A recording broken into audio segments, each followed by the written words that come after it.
print media. All tenders are published. So there is nothing that is done that is not fully communicated. But I really invite you to participate in the supplier forums. And I will not repeat what Ali said. ECOP is a very intelligent system. We have a whole leak detection. We prevent leakages. And should they happen, there is a whole contingency plan in place. I thank you. Thank you. There was a question, though, and I think it's really important. There was a question about the how. We know what is available. We know the opportunities are available. But is it possible that sometimes when we are planning business, we are planning it only from a certain level? If we send people to a website, how sure are we that they're able to navigate it the way a lot of other people can? I'm talking about, you know, everybody being on some kind of level ground. Is this something designed only for people who already have? How do we make this simpler? How do we break it down? Do you want to take that, Ali?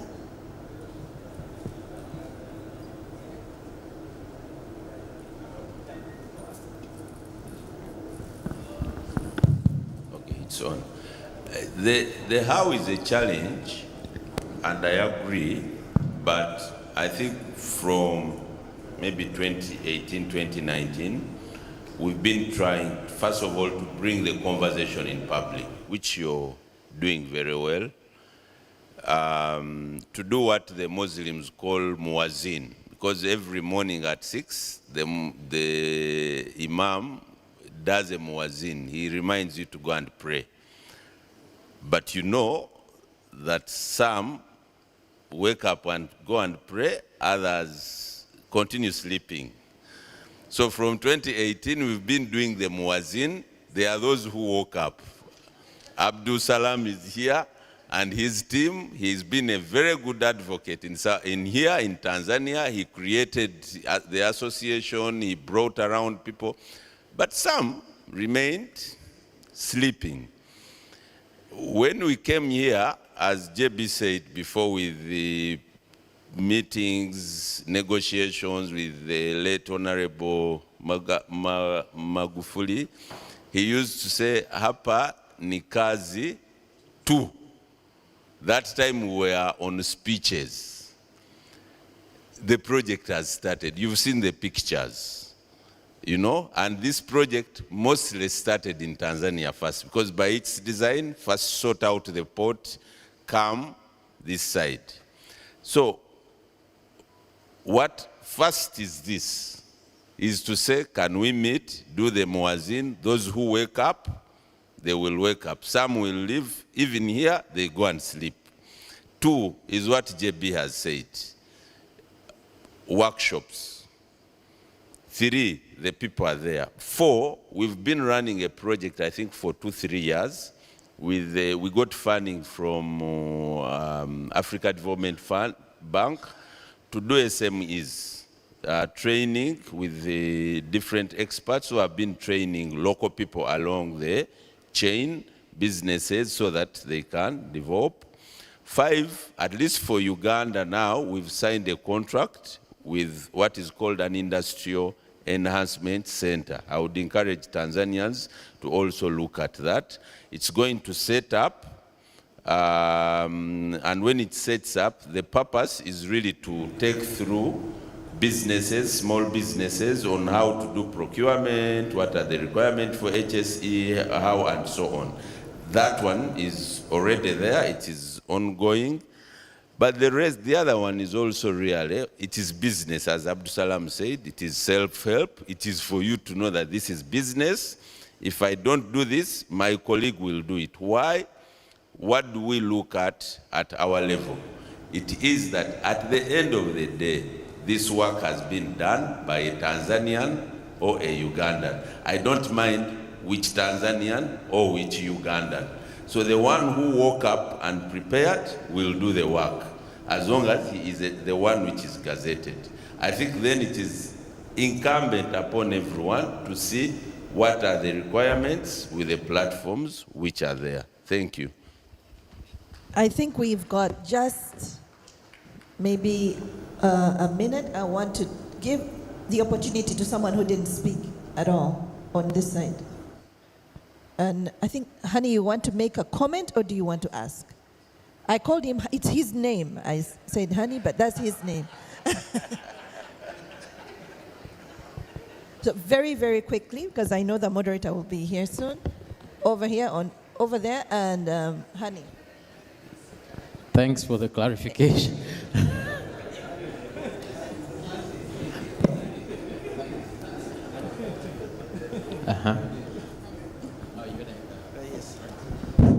Thank you, moderator. Thank you, presenters.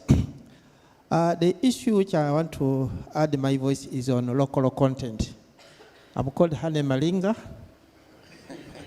At times, I call myself acting director in Emeritus. I was the director of petroleum until recently. I was told to go back to your position. As Minister of Energy and Environment, we are in charge of policy, and national content or local content falls under us. What are we doing to enable local companies to participate in this sector? We are working with Uganda National Bureau of Standards to make sure we create standards, we domicile those standards to the country, so that when we are competing with the standards which can be compared with the whole world. So that is part of our engagement as Minister of Energy and Mineral Development. Under the new program, under NDP 3, we are working under programs. So you'll find that under the Sustainable Petroleum Resource Development, where I'm the coordinator, we have Minister of Foreign Affairs has a role to play. National Bureau of Standards has a role to play. Universities have roles to play. Uganda Police has a role to play. So we work under one group. So with that similar engagement, and from what my colleague earlier said, for example, we have the Industrial Enhancement Center. We are now going to see how best can we have participants from Tanzania coming to see what we plan to do, so that when we are talking of offering services, they should be uniform. So I just want to tell colleagues here, participants, that national content or local content is something which we can benefit if we make ourselves active. We don't want to sleep, as my colleague has said. That's thank you. I want to end there. Thank you. Thank you. Thank you, Honey. Next.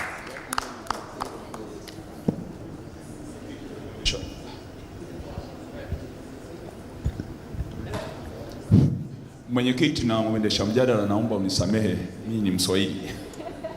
Nashukuru kwa comment ambayo Mheshimiwa Chairman amesimama hapa kwenye podium. Alisema kwamba inasikitisha kwamba biashara zifanyiki kati ya Uganda na Tanzania, kwamba zinatia hali fulani ambayo sio nzuri. Nilikuwa naomba pengine nizungumze ushauri kwa watu wa private sector ya Uganda na Tanzania, mawazo yangu kwamba jana nilikuwa naangalia kwenye mitandao, sasa wanarusha makochi na vitu kutoka hizi how do we call it, furnitures from Mexico, zinakuja kutoka Latin America. Lakini Muganda naamini anaweza, Mtanzania anaweza. Sasa concern yako ilikuwa ni kwa nini biashara haifanyiki? Sio? Jambo ni hili, watu wa private sector wanapaswa kulielewa. Kwa mawazo yangu na research yangu ni hii. Kwanza, sijui kwa kesi ya Uganda, lakini kwa sisi wa Tanzania mara nyingi ni waongo. Watu tunazungumza uongo. Tumeenda tumechukua vitu kwenye internet, tumebrandi vizuri, lakini when it comes kwa issue ya quality inakuwa ni poor. Kwa hiyo watu ni waongo by nature, ni tunafanya cosmetics ya vitu. Kwa hiyo watu ukimlisha kitu kwa mara ya kwanza hata rudi tena kwako. That's one. But two, ningeomba watu wa private sector walioko hapa to address issue kama ni Uganda, ni error free product. Chochote kinachotoka Uganda iwe ni culture yetu kwamba tunatengeneza sasa vitu ambavyo havina makosa, na tuache kusingizia kwamba eti sisi ni wanadamu tuna makosa, sio kama malaika.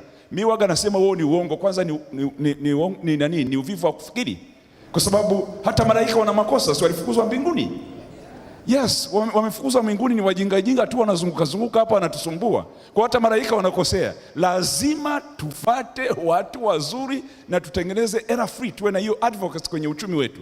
Ndio itafanya mimi niweze kununua kitu cha Mganda. Kwa mfano sasa hivi mimi sina kitu cha nyumbani kwangu, nimekuwa bombarded na vitu kutoka mataifa mbalimbali, kwa sababu sioni kwamba kuna kitu Uganda kinaweza compete, kwa sababu kina error free haijawa advocated ndani ya chumi zetu.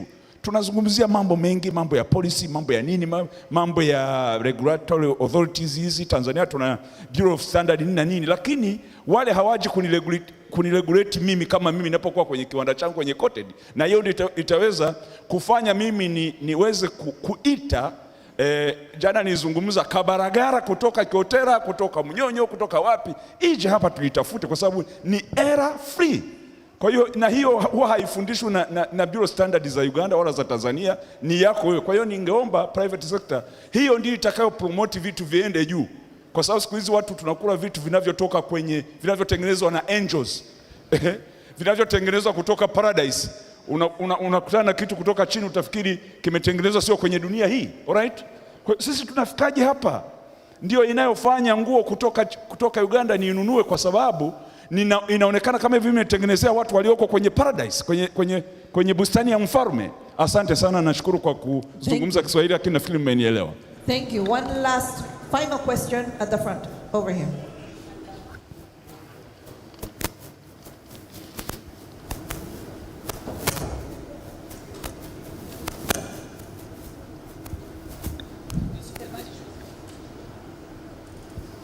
One last question at the front.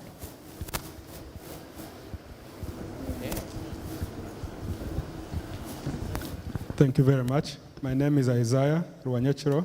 I'm from Uganda, breathtaking Uganda. I have a quick question to ECOP. Have you put in place mechanisms for educational tours, tourism, so that as we continue to tell the story, the locals are able to acclimatize with the pipeline story and to understand it better, educational tours and things like that? Also, I think we only have time for one question. It's just a quick remark. Do we foresee creation of towns along the pipeline, or that's something you don't foresee? Thank you. Okay, we've got literally 2 minutes, so I'll give 1 minute to Abdul and 1 minute to JB.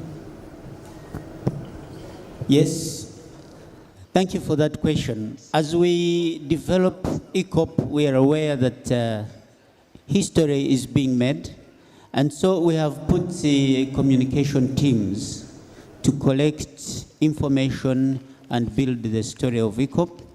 We are working with the communities to ensure that the story of ECOP is fully captured, and working with the Ministry of Energy and PAU, the Petroleum Authority, and also coming across to Tanzania, we are ensuring that this story does not go without being recorded.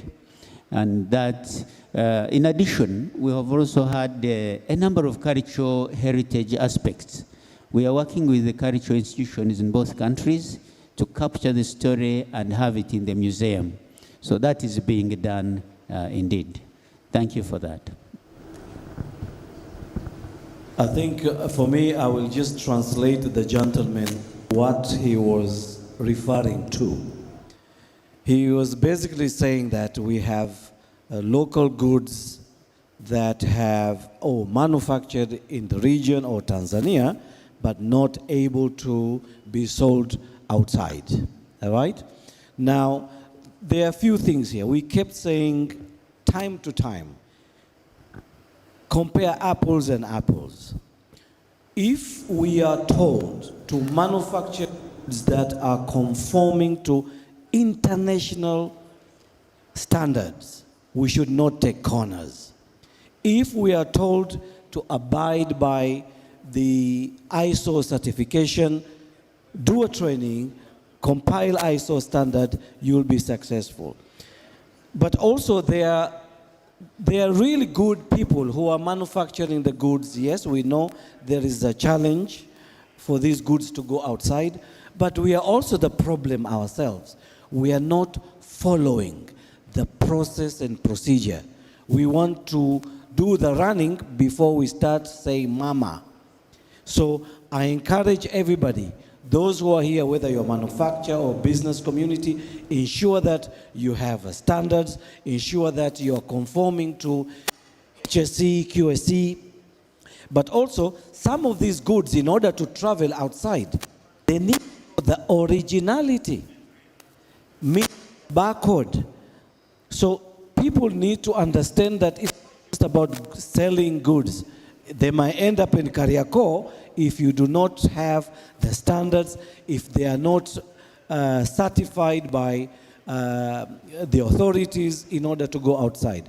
But again, I understand that there are some issues of in-country value and value addition. This is also our problem, which the government, both governments have been addressing. So I just wanted to say one thing to my fellow Ugandans and Tanzanians. Let us be aggressive, assertive, knowing all these challenges, they should not hinder you from doing what you're doing best. Work around it, find a solution. If, if Steve Jobs created MacBook, why can't we do it? It's just a mindset change. If we're able to change our mindset, if we are able to be aggressive, assertive, change a few things, we might be able to be successful. And we are seeing Tanzanians now are leading international. We are seeing the Ugandans in the champions. We are seeing our people in East Africa competing with the rest of the world. So it's not that it's impossible. It's just we have to change our mindset and the comfort zone. We are too comfort. That's what I would say. Thank you.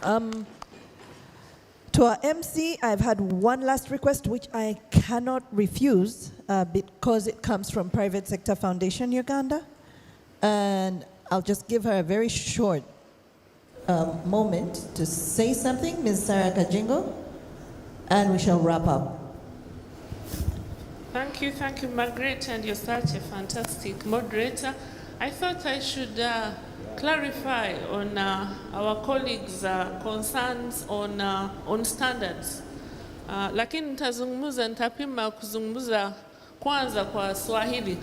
Sasa Private Sector Foundation, namna TPSF, Tanzania Private Sector Foundation, ni associations za wafanya biashara, and for us the portfolio is really big: manufacturing, oil and gas, professional services, ICT, tourism and hospitality. But on the specific issue he has raised on standards, it concerns all of us, small and medium enterprises, the big companies, because you cannot penetrate each other's markets without those standards. And both of our countries have National Bureau of Standards. So what we've done back home as Private Sector Foundation, because we partner with several valued partners, MasterCard Foundation, European Union, World Bank, and we are collaborating with the Uganda National Bureau of Standards to ensure that all our products, be they agriculture, be they furniture, have a standard and they acquire that certification. We have so far, in the last 1 year, paid for over 500 products to be certified. We take up that cost. So we are happy to handhold businesses, but again, this is not an event. Standardization, all these issues that we have across value chains of commodities cannot be solved in one day. The reason we are here is to listen, and to ensure that when we go back home, we continue to collaborate with TPSF and our two governments to ensure that we eliminate all those issues. But for me, the key takeaway from everything we are discussing here today is that we are moving towards eliminating non-tariff barriers across the board. Thank you very much.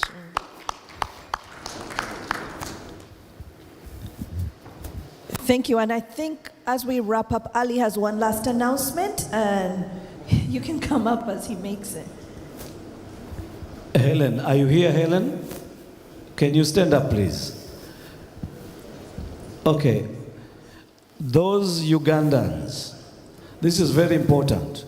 Those of you who travel everywhere from Uganda or East Africa, if you have any issue, query, if you need assistance in Tanzania, if you need something responded, if you can see this young lady here, Helen Clark, please, she's your focal point.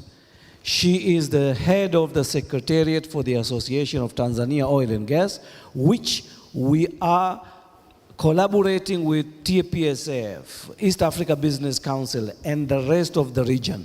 So she can be your focal point. If you have any questions or anything that you need, you are not alone. And then the Ugandans are coming with the iPhone 18 now.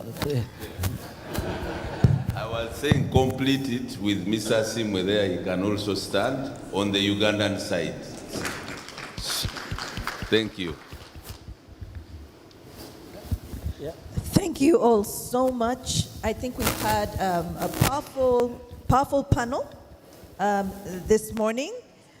I think we've really heard a lot that has now stimulated our appetites. We're going to have a happy lunch, I suppose. But to our panelists, we're really honored that you responded to the invitation to come today to engage with the people. Thank you for all the lessons you have taught us and for the information you have disseminated. And thank you all for being a wonderful audience. Please put your hands together as we end this session. Well, thank you, Margaret, for being a wonderful moderator, and thank you, the panelists. So can you please join me in welcoming Madam Nora Bigirwa Nyendoha, Member of Parliament and Chairperson of Foreign Affairs Committee, Uganda, to award the accolades to our esteemed speakers here. Can we have a round of applause to Madam Nora, please?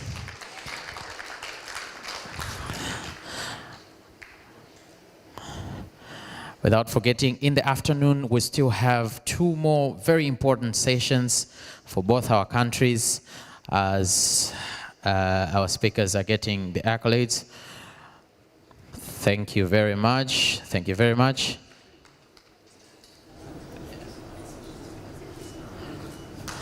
Very good. Thank you very much, sir.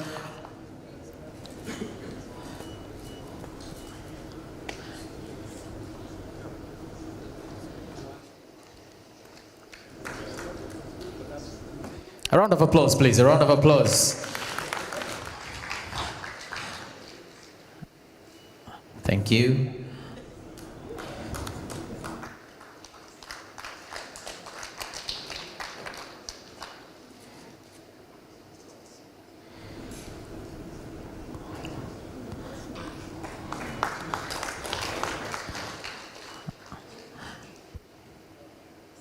All right, we'll have a picture. For the first time in the panels, we have two ladies in one picture. Can we have the picture now? Yes,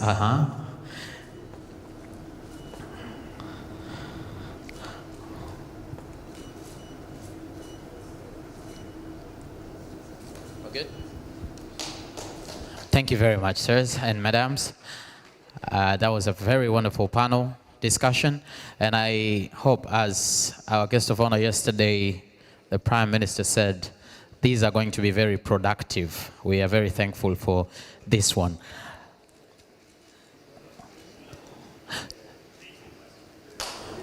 Thank you.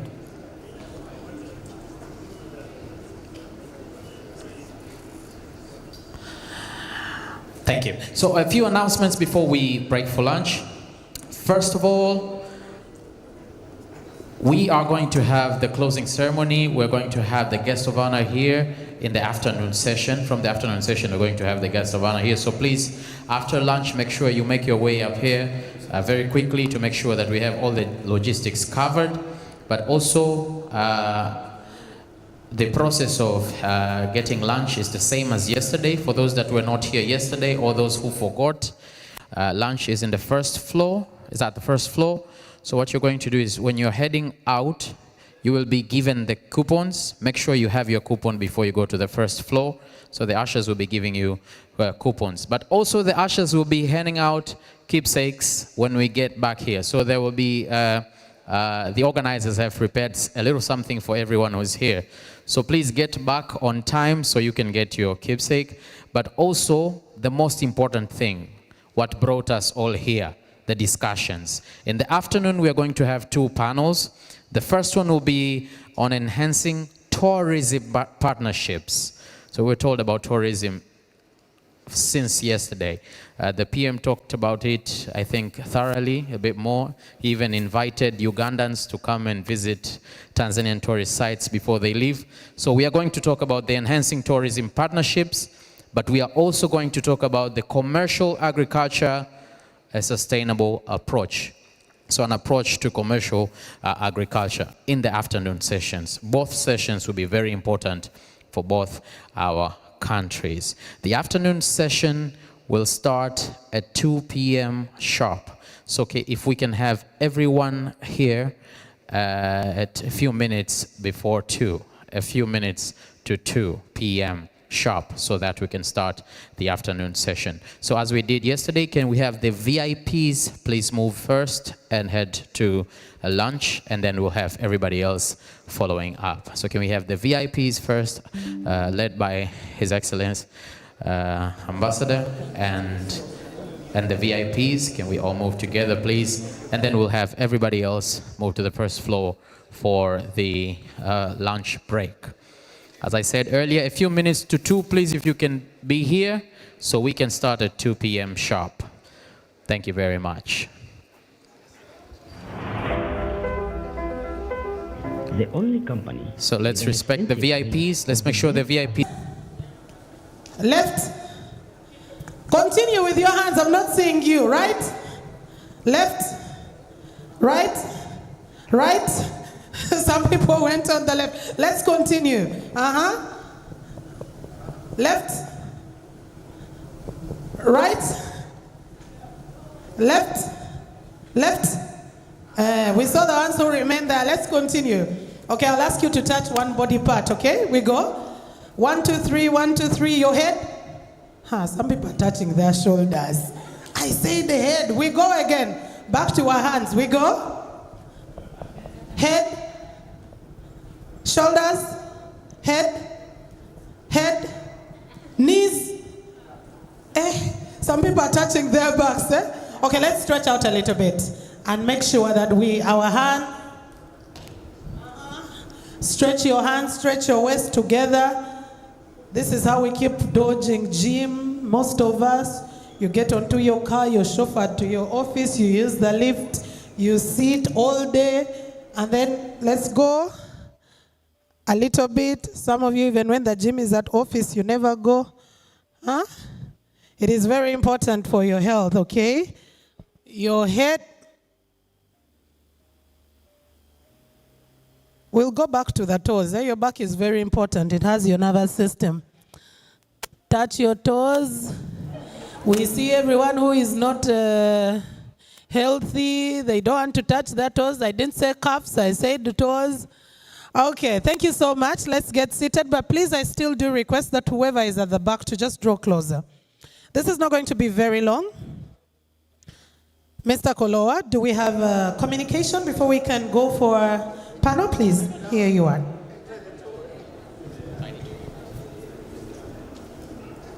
All right. Thank you very much, Mildred. Just one more exercise.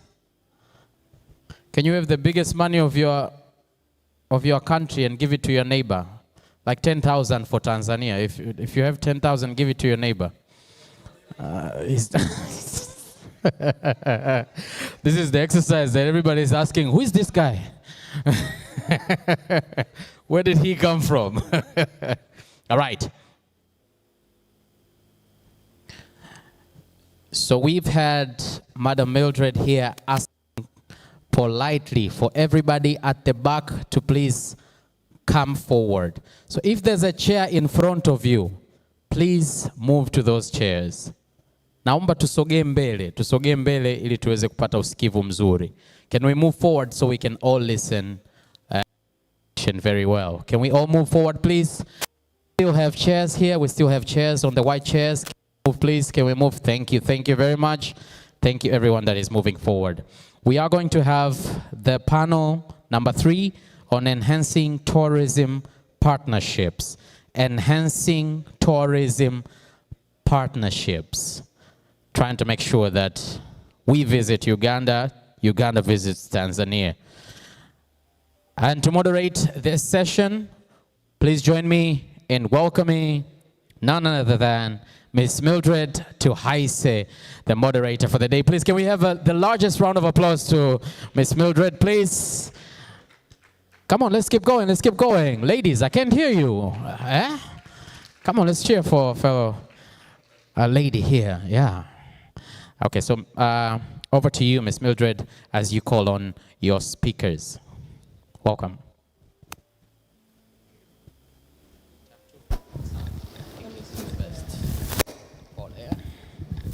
Thank you, Mr. Koloa. And yes, it's time to visit each other. And someone said when they moved from wherever they moved and came to Uganda and toured what Uganda looks like, they said, this is the Pearl of Africa. And that's definitely who we are. But also when you move to Tanzania, there are things you see and you ask yourself, am I in Africa or I am somewhere else? Now when we're talking about tourism, we're talking about gifted by nature. We're talking about God-given aspects. And unfortunately, this is the wrong thing that sometimes is done, that we think we can only depend on that which God has given, which is true, but how do we enhance it? When we're talking about tourism, what kind of products are you selling out to the persons who are coming? Because in most of the times we have, like earlier on in the mining conversation where they say geology does not know any boundaries, what you find in Tanzania, you might find it in Uganda. It's the same kind of thing, that we might have a bit of homogeneity with the kind of products that we do have. But what twist do you give to it? What twist do you give to your tourism sector that you want to continue inviting people? Now, we know that during COVID-19, it was worse. There was no visiting. Every tourism sector of every country was literally shut down. We went to our knees. Over, more than 60% of the jobs were lost.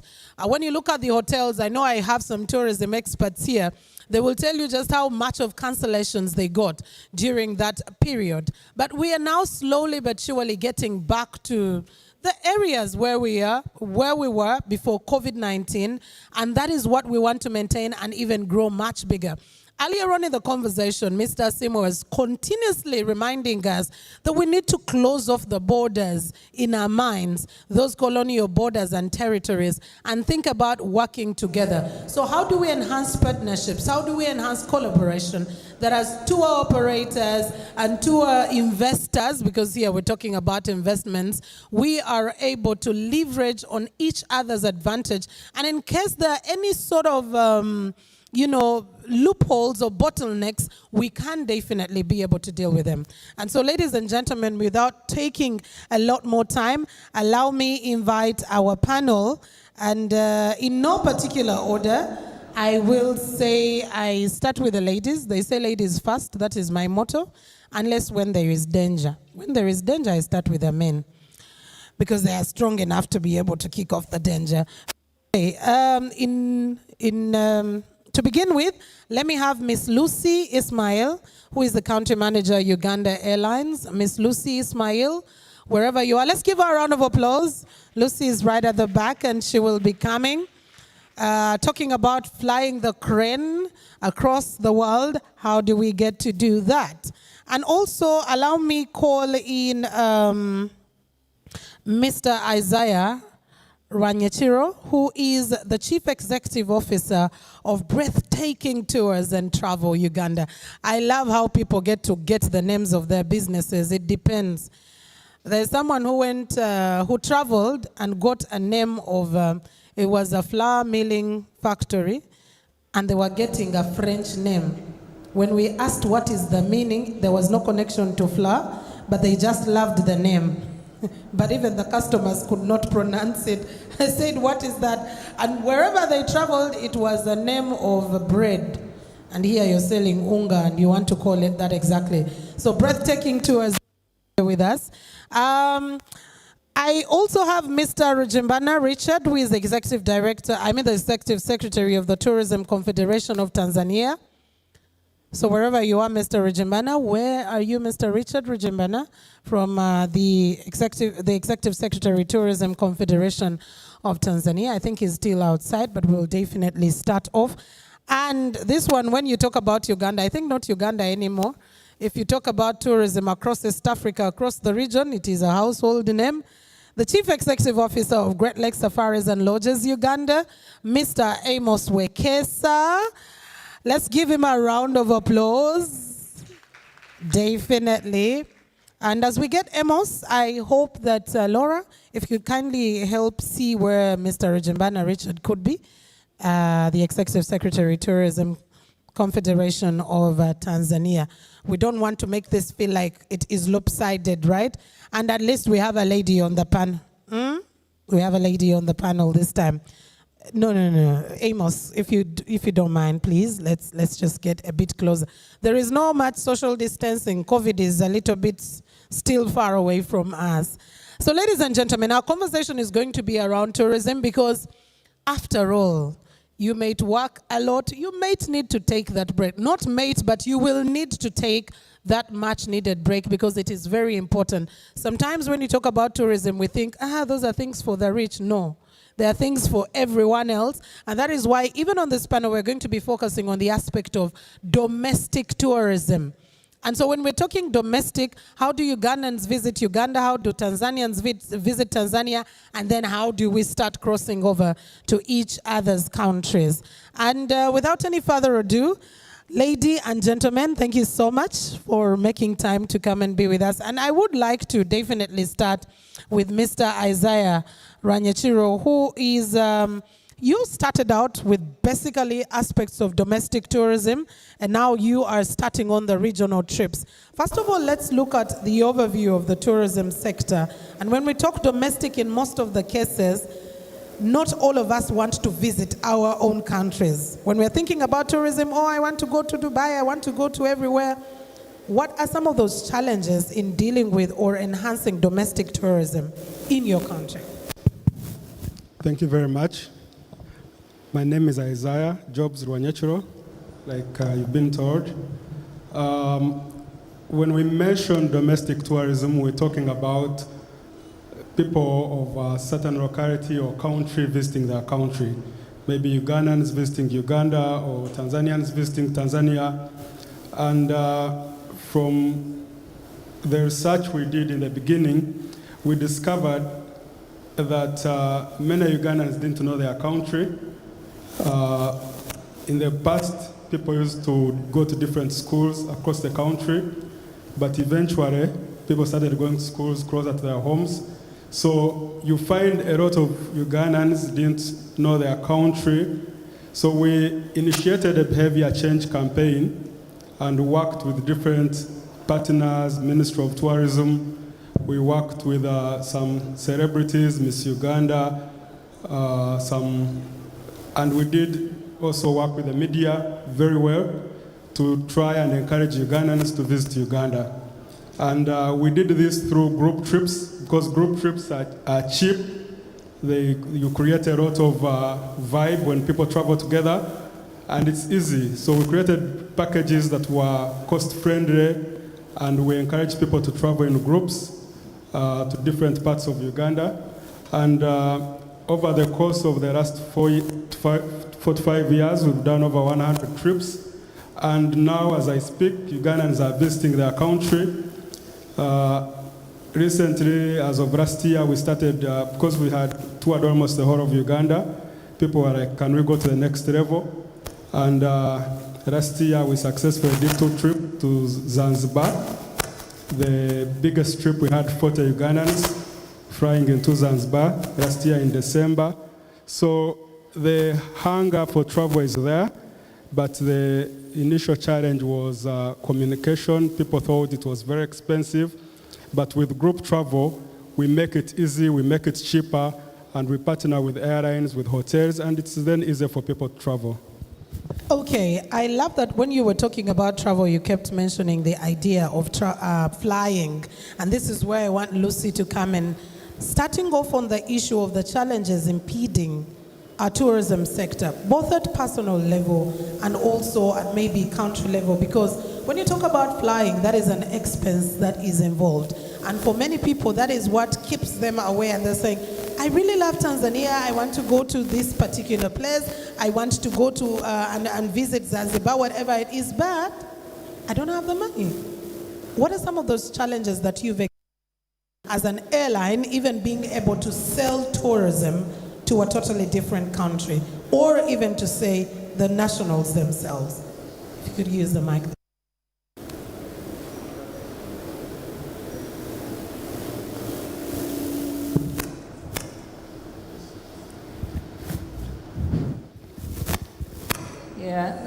Thank you for that. My name is Lucy Ismail. Yeah, when you talk about the challenges, what I can really say is we as Africans, as first and foremost, we do not really plan ahead. But if we do plan ahead, then we can work with the other hotels and come up with a form of a package whereby we can, when we work together with the hotels, then they have their discounts, airline has its own discounts. So when we sell it out to a client, we convince them that with this ticket, you can still get accommodation, you can get maybe a tour somewhere else. So we need to really join hands and work together if we're going to enhance our partnership within the tourism industry, is basically what I can say. But the challenge that we have is also the taxes that we get from the government, the airport authorities. The taxes are very high, which is what makes also travel become difficult. Apart from that, it is also somebody's will to be able to fly. Many would like to fly, as you said, yes, but when they look at the costing, and then that's where I go back again, that the taxes are what is very high. So for us to enhance and partnership with not only the hotels, we also need to enhance partnership with the airport authorities. So then we can see how we can regulate on the revenues so they get their taxes but not at a very high cost. So that will also enable us to fill the aircrafts and my colleagues to fill the hotels and etc. That's very true. Thank you, Lucy. Let me come to Amos. And I want us to still start on the issue of domestic tourism, because they say charity begins at home. Where is the biggest challenge with intra-tourism, if we just look at the country itself, and what so far has been done and what more can be done? I think every country that is successful in the world in tourism always has close to 90% of the tourists being domestic tourists. So if you go, for example, to China, about 500 million Chinese move within China every single year, and about 53 million external tourists come from all over the world. And the idea is that when you have 90% of the locals appreciating the products that they have, it is easier for them to become a voice. It's easier for them, a voice of a country. And I look at Uganda, for example. One of the challenges Uganda has not pushed so much tourism is because the general population does not tour Uganda a lot. So sometimes I speak to people and people think I'm lying about Uganda and how beautiful it is. You know, Ugandans and very educated people. And so in fact, that one takes me to a point where I sometimes think that for a country like Uganda or Tanzania as well, is that in our education system, kids by the age of 7 should understand the value, for example, of Lake Victoria. What's the value of the Nile? What does good weather mean? What does good food mean? What do the mountains mean to the country? What all these bird species mean to a country? I think that is extremely very, very critical. Of course, domestic tourism also plays another role. It opens the minds of the people within a country about opportunities in investment. I think for me, if I had not had a chance to become, I first started out as a cleaner, became an office messenger, but when I became a tour guide, it gave me a chance to actually see my country and appreciate my country through the eyes of the tourists. I remember when I was a tour guide in 1998, 99, I used to do Uganda, Kenya, and Tanzania. And when tourists finished their trip, some would shed tears. How is it possible that people can be so poor in such a beautiful country? And I used to look at my country in terms of who doesn't like me, the border guys, whatever it is. Then I started appreciating Uganda differently because I was seeing things that my eyes were open to things that many people were not unaware too. And I must say, Uganda or East Africa must become a domestic market.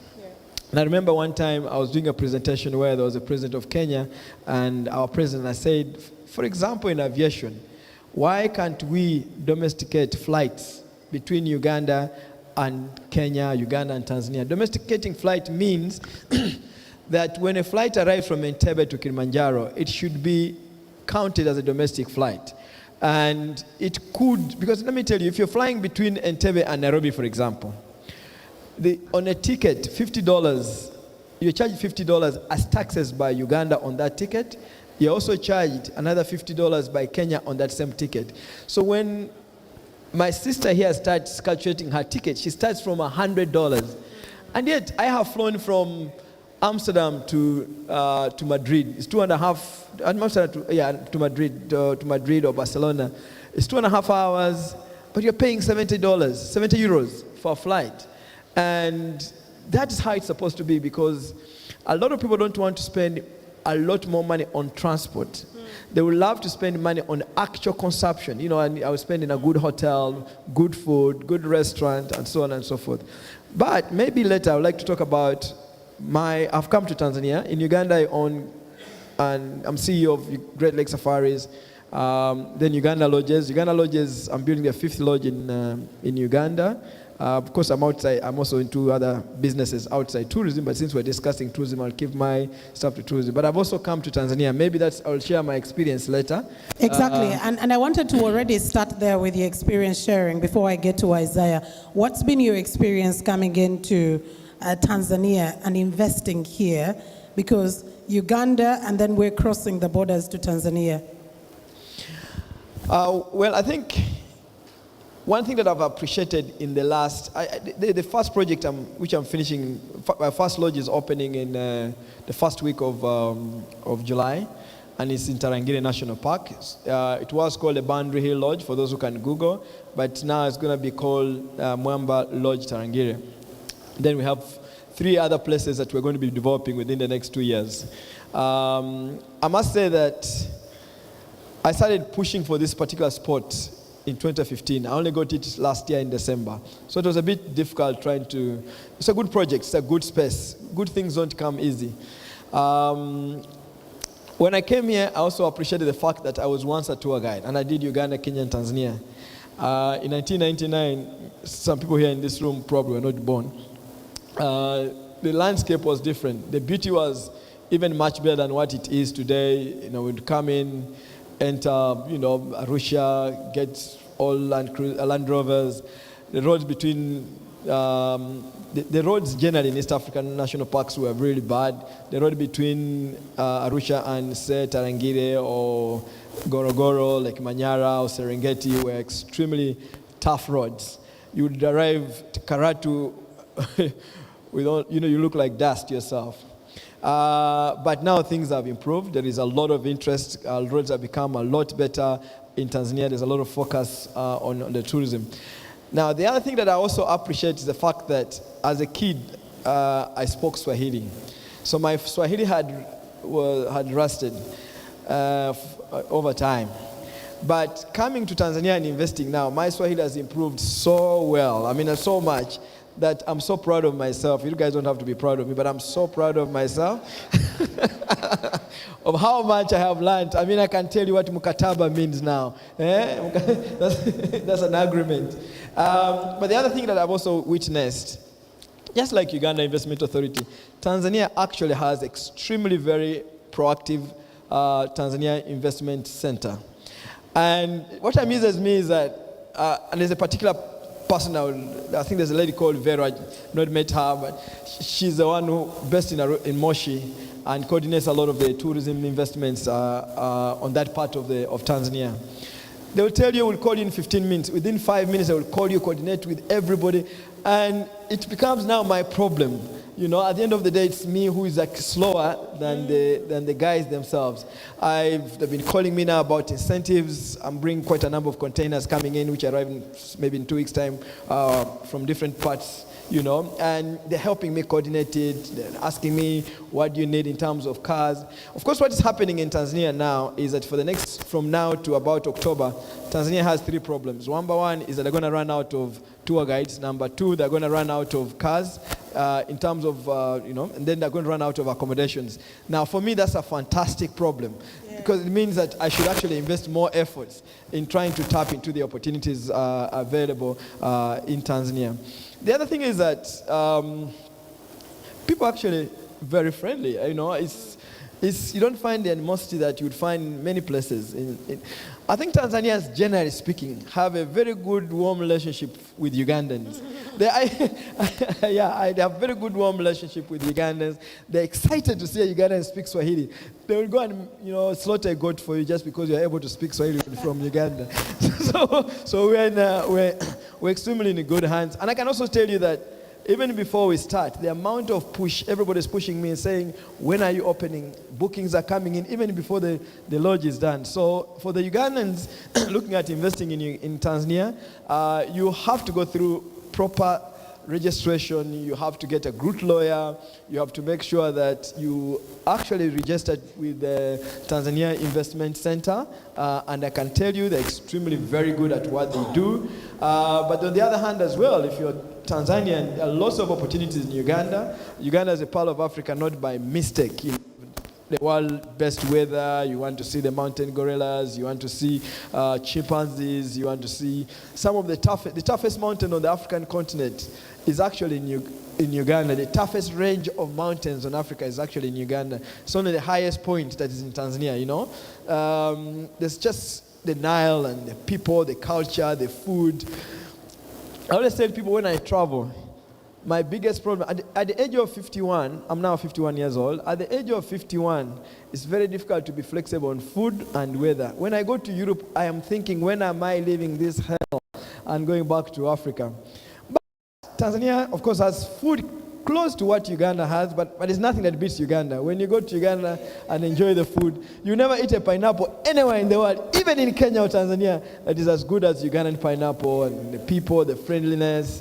It's a fantastic thing that we need to appreciate. So Kenyans or Tanzanians in the room, I would like to encourage you to also invest in Uganda. Just as an example, because I've invested here, I have a reason to tell you to actually go also and invest in Uganda. Sure. You're doing it. And Isaiah, I totally agree with Amos. That's the biggest problem with many Ugandans. They've been spoiled by the Ugandan food. And every time you travel, like, I want to go back home and eat food. I want to go back home. But Isaiah, let's get on the experiences, especially as well. Now that you started on regional tours, Kenya, Uganda, Tanzania, Rwanda as well coming through. What's your experience with having to get people on board to visit their own continent, to visit the proximity that they are in? I think the biggest challenge is lack of awareness. So we have to do a lot of awareness, mainly through social media, mainstream media, to get people to know these destinations and to know the stories and to understand the attractions in those places. But these days it's very easy with social media. You create videos, you create pictures, flyers, you boost them, you push them around, and people come through. People come through, they book the trips, and we take them around. And when they come to Rwanda and Tanzania, they are happy because they are seeing a different world, they are interacting with different cultures. They are, for the first time, some of them are seeing crystal blue, clear waters of the ocean, which we have Lake Victoria, but the water is not as clear. It is gray. Yeah, a little bit, yeah. But when you go to Zanzibar, the water is amazing, crystal blue, and people have a lot of fun. You swim with the dolphins, and it's a good experience. Very great. And that's it about tourism. You are selling the experience. You are selling the senses. I'll later on be talking about the packages that we do have. But let me get to Lucy once again here. And if you could just pass the microphone on to her. Lucy, where are the opportunities and what are they that can be able to tap in for the tourism of both Uganda and Tanzania? Okay, I'll start off by saying opportunities are there, but airlines and our travel partners, the hotels, the industries, if we worked closely with the tourist boards, so then we can also collaborate collectively in advertising, as he said, my colleague says about the social media and etc. That would really help us boost. And also, that my former colleague there, Amos, had also mentioned about the costing. Costing, yes, is there, but when we look at, if the authorities, again, if we partner with them well, we can get traffic rights of freedom flights. Then only, at least the costings would be revised and come down, so we wouldn't have to pay so much on the taxes. And that would also be something to motivate our colleagues, our guests, who are out willing to travel, and we wouldn't need so much energy to try and convince somebody to travel, because definitely with those traffic rights, the taxes are down, so it is something manageable, especially if one plans well in advance. So that would be something else. But a major opportunity for us here, I would look at as an airline, if we can interline with our fellow partners. We are not here to compete, but we are here to work together. The market is very big, and we cannot say Uganda Airlines, as I sit here, is that it can cover everything. But if I interline with my co-partner, Air Tanzania or Precision Air, I bring in somebody from Uganda. I'm only allowed 3 destinations in Tanzania, being a regional airline. That means I can't take them to Mwanza. We fly into Dar, we fly into Kilimanjaro and Zanzibar. But I can get somebody from Entebbe who wants to go to Mwanza. So if I interline with another airline, Air Tanzania or Precision, I can still bring them in, connect them on Air Tanzania or Precision, and we still do make a sale. So that is a major opportunity that I see at the moment. Thank All right, you. I totally love the interlinking, and that is where I go back to Amos. Quite related to what you're talking about. Amos, packaging is very key, because it's not just about the flora and fauna, which we do have, and like you clearly said, things are changing. The kind of beauty that you would see is still existent, but not as intact as it was in the past. And then I see gorillas today, and I want to come back tomorrow and see gorillas, and the next day I'm going to see gorillas. How do we turn around the packaging, both for Uganda and Tanzania, with regard to what we are going to? Because with tourism, you're selling the 5 senses. I want to be wowed and be able to remember, but I also want to touch, I want to feel, I want to eat and understand that, that is a very sweet pineapple that I've never found anywhere. Let's talk about the packaging of our tourism sector. I think the key thing for my observations is that before you think about packaging, if I am a tourist in Europe and I want to come to, say, a country in Africa, I have appreciated, say, Tanzania.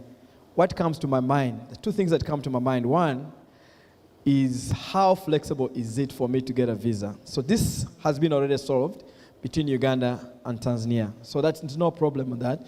What we're also expecting Tanzania to do is to do what we do with Kenya. You can actually use your national identity card and go to Kenya, fly into Kenya. We still need a passport to be able to come to Tanzania as a Ugandan. And that's a big problem. Number two, I would think about air transport or means of transport. If, for example, I'm coming from Europe and I have to go to Dubai before I come to Uganda or before I come to Tanzania, it will reduce the chances of me coming to the country, because I don't want to spend 8 hours when I have opportunities with other 196 countries, of which maybe 100 of them have direct flights to their own countries. So key thing for us is making sure that every Ugandan or every Tanzanian gets to learn that is so free for you to enter Tanzania. And it's okay, very okay for you to enter Uganda. The same, that the process will be so easy for you. Number two, we need to make sure that we engage our national carriers as well. I think one of the things that I spend 2 weeks in Uganda now and 2 weeks in Tanzania now. Every 2 weeks I'm here, every 2 weeks. In a month I spend 2 weeks here, 2 weeks in Uganda. One thing that I've observed is that our airlines are not as full as they should be. Sometimes you're in a plane and you're the only person. I came from Uganda last Friday with Air Tanzania. I was the only client, I was the only person in business class, and it wasn't a few other guys in the plane. The reality is that it's a small plane compared to the population of 45 million Ugandans or 56 million Tanzanians.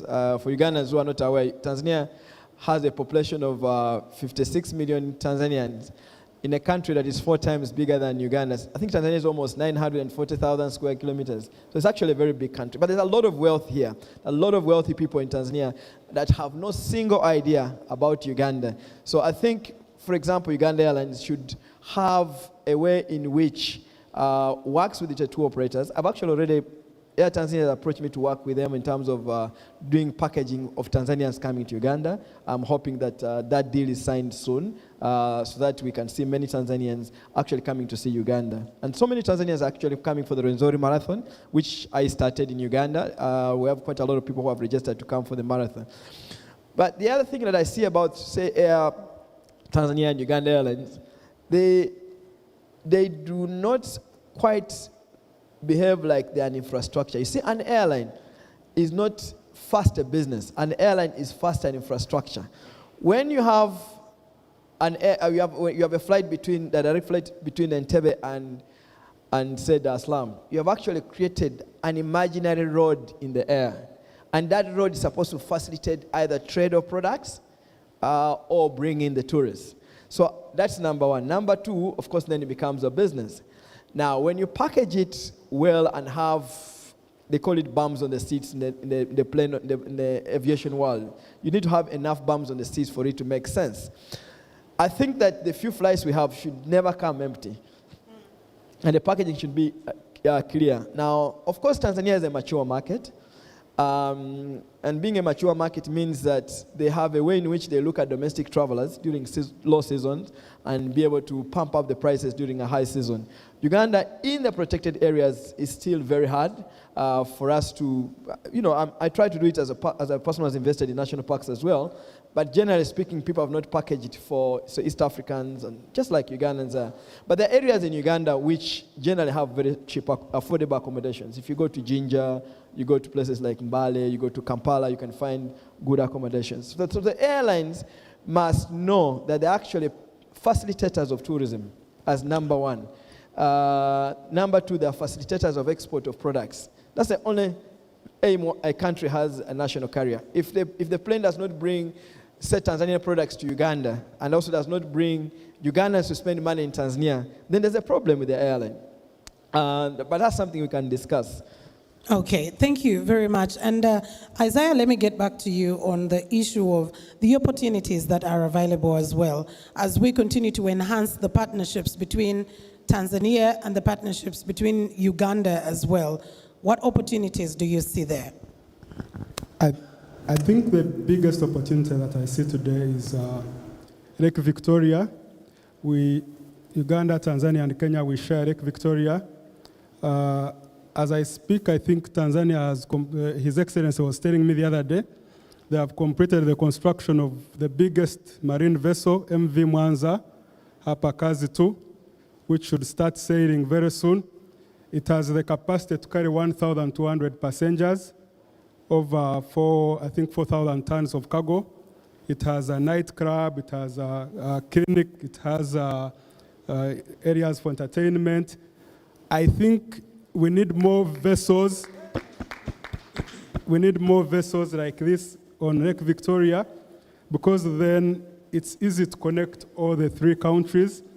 And the advantage is that along Lake Victoria, you find many of the attractions. Serengeti is very close to Lake Victoria. You have Burigi Chato, you have Berahare, you have Sanane Islands National Park, Rubondo. And then on the other side of Uganda, you have Port Bell, which is very close to Kampala. So it means people can easily travel, enjoy the life on the water, and then jump off at any of the ports. If you get off, if you don't want to get off in Port Bell, you can get off in Jinja. The source of the Nile is only 100 meters from Jinja Port.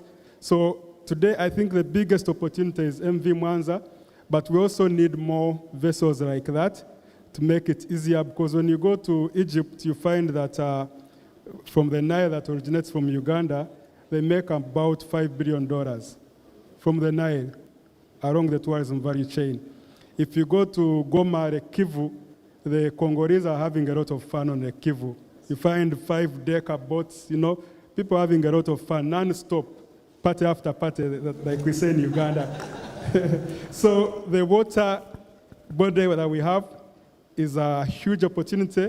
If we can maximize it with Tanzania Tourism Board, with the Uganda Tourism Board, with the port authorities, we create inter-country itineraries, because also I think the itineraries we follow today are the traditional itineraries that were created way, way, way back.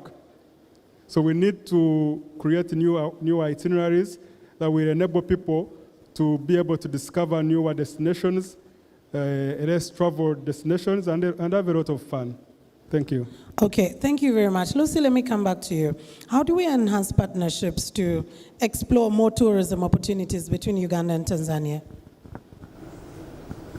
How do we enhance partnerships between the 2 nations? Because like Amos says, like we have kept saying, we have a historical relationship. Ours is not just we are East African countries, but there is a much bigger bond. Thank you.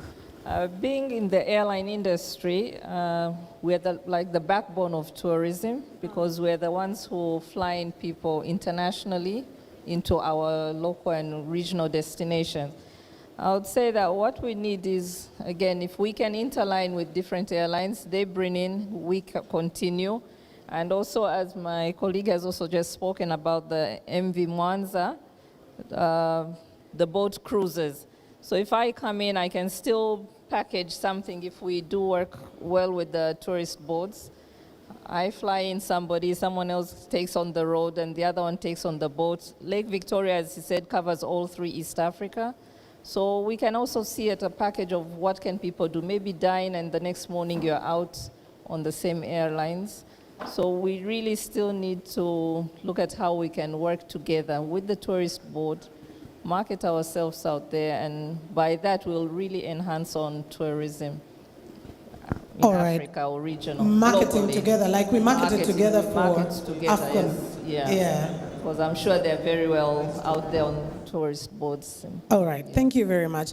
We'll be going for some questions coming through, but let me first get to Amos. Amos, earlier, the reason why I asked you about the packaging, because it is very important, like I said, it's the 5 senses that you're selling. So I am imagining, for example, I am coming in to a place like the source of the Nile. There is a story behind the source of the Nile. There are basically areas that you will visit, and it is the story. It's no longer existent. For example, Uganda is preparing to celebrate the Martyrs' Day. It's now the story of the martyrs that continues to bring in more and more tourists. How do we enhance such potential in packaging that when I come to the source of the Nile, it is not just about that is the source of the Nile, this is where this happened, and it is done, and the Rest of it is pick a few crafts and you go. How do I come and spend, and even outspend that I have to make a call, please refill my card so I can be able to buy much more? Because tourism is about expenditure. Yes, I am enjoying, but I am paying for that enjoyment.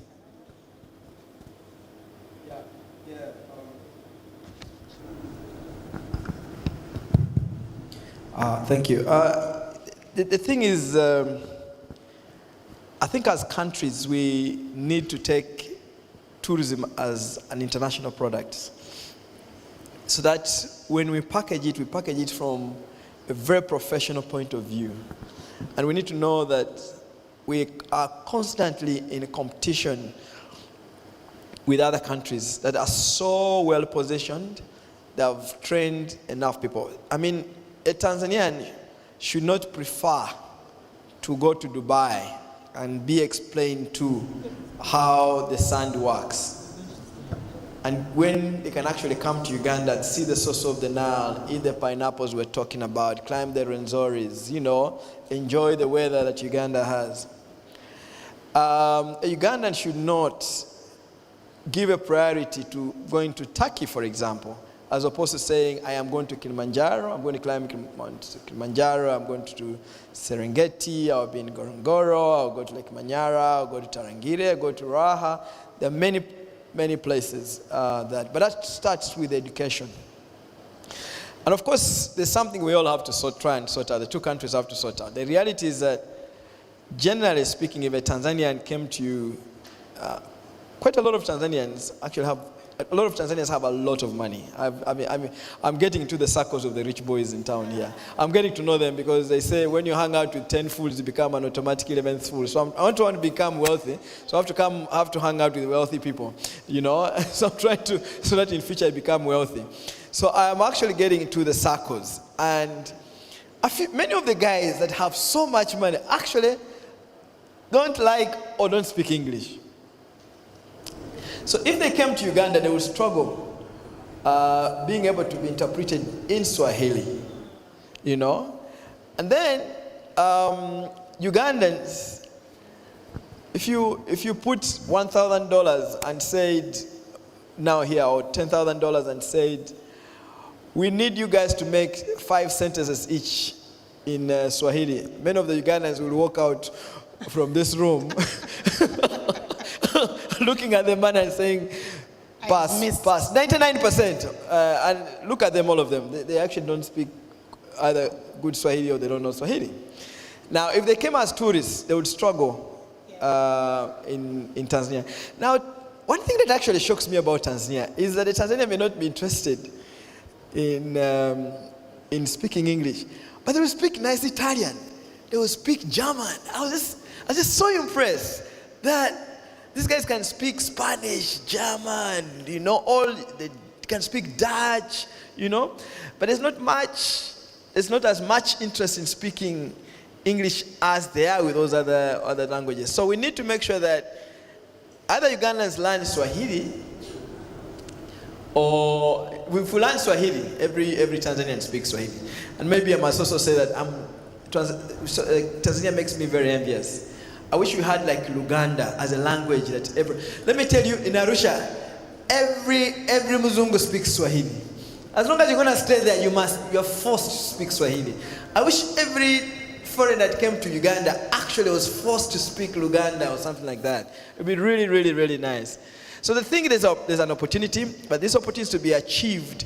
We must learn how to package, but we must have the right people to be able to unveil or unpack that package. And there are human beings that do that. If you met me 25 years ago or 26 years ago when I was a tour guide, I would take probably half an hour just talking about a lion, about an elephant, about any primate mentioned. And the other thing is that it's not just about us having domestic tourists, but I think we can also interconnect. I tweeted about it recently. I said, so I find some American guy in Arusha, we start chatting, he introduces so many people, and I bring him to Uganda. He comes to Uganda for a discussion on something different. Last week he signed a deal to get vanilla out of Uganda 60 tons a month to Italy.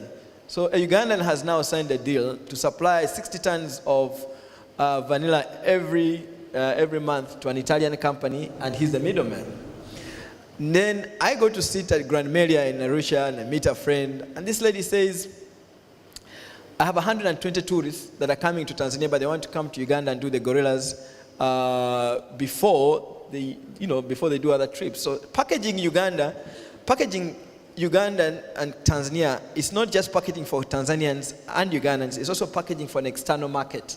And so I'm actually coming to talk to Uganda Airlines to see how, for example, we can have affordable packages between, Entebbe and Uganda. And the other thing that I've said, if you go to Zanzibar, the number of charter companies that are actually dropping tourists from TUI, Condor Airline, the big boys. If, for example, Uganda Airline went and engaged the ground handlers of companies and said, we can do bush. And beach to bush can also happen in Tanzania, but we can have a special bush to beach where you come to see the primates. The chimpanzees of this world, the mountain gorillas, and those guys are in big numbers. They arrive in big numbers. So we have to understand and read the situation and take advantage of it. All right, thank you very much. Lucy, let me come back to you. What do you think are some of those changes that will affect in the positive the partnership of tourism between Uganda and Tanzania that you feel, yes, you talked about the interlinks, particularly between the different airlines, but also everything of such happens at the top, at the government level. That is where it all starts. Because every time when a government starts up an airline, I remember that was the conversation with Uganda Airlines, where it had to take a lot of conversation for government to say, even if we use this as just an infrastructure, like Amos said, to sell the country and just be in the faces, it is enough. So what are those aspects that you think the two governments need to look at that will turn around aviation, Uganda Airlines coming through, but also the linkages between Tanzania and Uganda, and regionally? Okay, thank you. What I want to say there is basically, again, I would go back to the interlines. If we can cooperate, we should not compete, but work together. You bring in, I take you where you can't fly, or maybe you can fly, or we both fly on the same day, but why? Because of the operational costs? Why not save? Let us come into some sort of agreements. And at the moment, actually, we're also looking at, my colleague was also talking about the international sectors. We're actually about to sign in some MOUs, which will allow people who come into Zanzibar or chartered flights to be able to get packages to go down to Entebbe and likewise. So I guess that is all I can say. Okay, it is still, I love that you continue. I love that you continue to enhance the fact that it is not competition, it's collaboration. It's not competition. Yeah. Yes, we should cooperate together. Thank you very much. Isaiah, I come back to you on what do you think are how do we enhance partnerships? What are the changes that we need to do to see this intra-regional tourism put on a totally different pedestal? I think traditional tourism runs on the 5 A's: access, attractions, activities, amenities, and awareness. So for us to successfully achieve partnerships, we have to look at access, the airlines, we have to look at the road networks, we have to look at the railways, because without access, it's very difficult for people to get to the attractions. And then also we have to look at the attractions, because the reason it's very easy for people, or traditionally it has been easy for people to go, for example, to Dubai, is that any day from Uganda or Tanzania or Kenya, anytime you want to go to Dubai, there is a flight available. So it's very easy for people to fly into Dubai, and when you get into Dubai, all the attractions are there. There's a multiplicity of attractions, but you find countries like Uganda, one of the complaints we get is that for people, they have to take 8 to 10 hours to move from Entebbe to Kisoro, where the gorillas are. Sometimes you find the airports are not very functional, so access becomes a problem. When you get to the areas by air, the roads are also a bit of a challenge. So we have to work with the governments or encourage them to ensure that access is worked on. Once access is worked on, then it's easy to get all the other people moving around. And that's, for me, that's one of the key things when it comes to enhancing partnerships. And I see Tanzania is doing a lot. They are building the standard gauge railway. They are pushing it to Dodoma, Mwanza, and that should make it easier for people to travel because the railway is cheaper. So access is very important when it comes to partnerships. And that's why the Uganda Airlines are here. Thank you. Thank you. I love the 5 A's: access, attractions, activities, amenities, awareness. Amos, as I come to you and we get back to the audience on the questions, I will still get to the attractions and activities.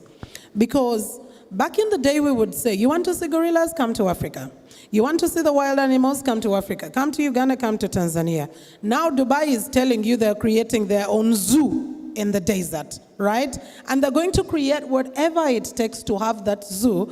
And someone will be asking themselves, why do I have to go and see an elephant in Uganda when I can still meet it in Dubai, and I'm having everything else becoming easy? Where I'm driving the point is, what more? How do we expand our horizons? For example, in Uganda, you were just boasting about the food. Our culture, if you look at Tanzania, the culture of Uganda, diverse. In Uganda, the reason why we don't even have a national language is because, everyone has their own language somewhere, and it's unique in its way. How do we get our Africanness and make it a product that we can actually be able to sell out? I think,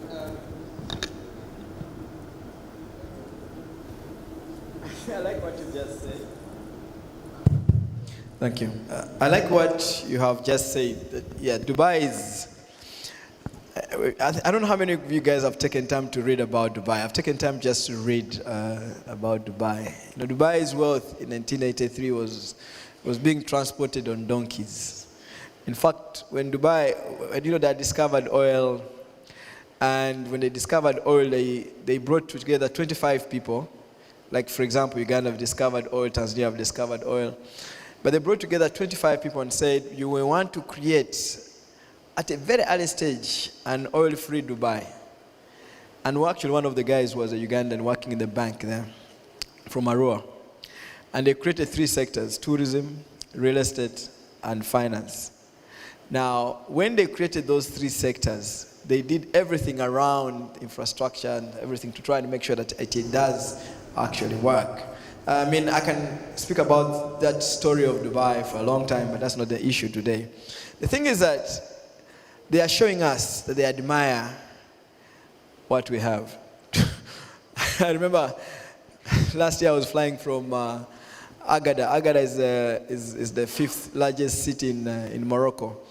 And we're coming back from, we're going to Dubai. We had to pass through Casablanca, going to Dubai.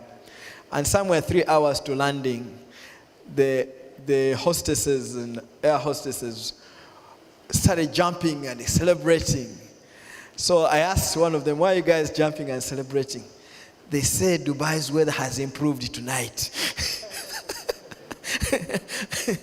It's a hot place. It's a desert. It's a tough environment. But they have also understood how to actually market and position the product. And that's one thing that, as Africans or East Africans, we must know that yes, what we have is something that the world will not reflect. Let me tell you, when you see an elephant in Tarangire, it will never be the same as seeing an elephant in the desert in Dubai. It's never going to be the same. The landscapes are different. And for those of you in the room, I was having a chat with the infrastructure boss of Aga Khan Group called Riaz on a flight out of Nairobi recently. And he says, Amos, as Aga Khan Group, we have done a study on which area we should concentrate on longer than all other areas. And he said, we have decided that tourism is a future because the desire to see an elephant in an African environment can only grow. The desire for people to see the Nile in this setting can only grow. So their future as a group, through studies, tourism is the area where they're investing. In fact, when you see their dreams now, a lot of their dreams, going to Burundi, going to Angola, those countries, the first thing they're entering and going into is actually tourism, because they have understood where the future is going to go. But the reality also is that, I mean, look at Tanzania. Tanzania, over about 50% of Tanzania is actually a protected area. It's protected environment. There are places in Tanzania where you can easily say human beings have not even been there. This country is so rich in terms of attraction. And Uganda, of course, we've reached everywhere, but still, but the world must know, you know. It's like selling a car. If I have a car in the garage and I'm looking at selling it, the chances of me selling it and spark in the car are chances are very, very small. But if that car moves on the street and there is for sale sign, chances of it being bought are much higher. We must put our product, our countries, on the streets of New York, in the streets of London, the people where actually buyers are. And the reality is that there is going to be more money there. I don't know, you know, that it's the fastest growing industry in the world. This year, the world is going to earn $8.9 trillion from tourism. In the next 10 years, the world will earn $17 trillion from tourism. The highest amount of jobs in the world in the next 10 years will come from tourism. And because the more people get richer, the more they want to experience, they want to buy experiences. And the more you go to the richer people, because we're poor, we need the richer people to come to us. The other day I was telling some friends of in Uganda, I was saying, I was booking clients in one and only one in Rwanda. And we booked a room. The room was $26,000 a night. And that room is booked throughout the year. And those rooms are booked throughout the year. Anyway, we could talk about this until cows come home. But we need to do something about it.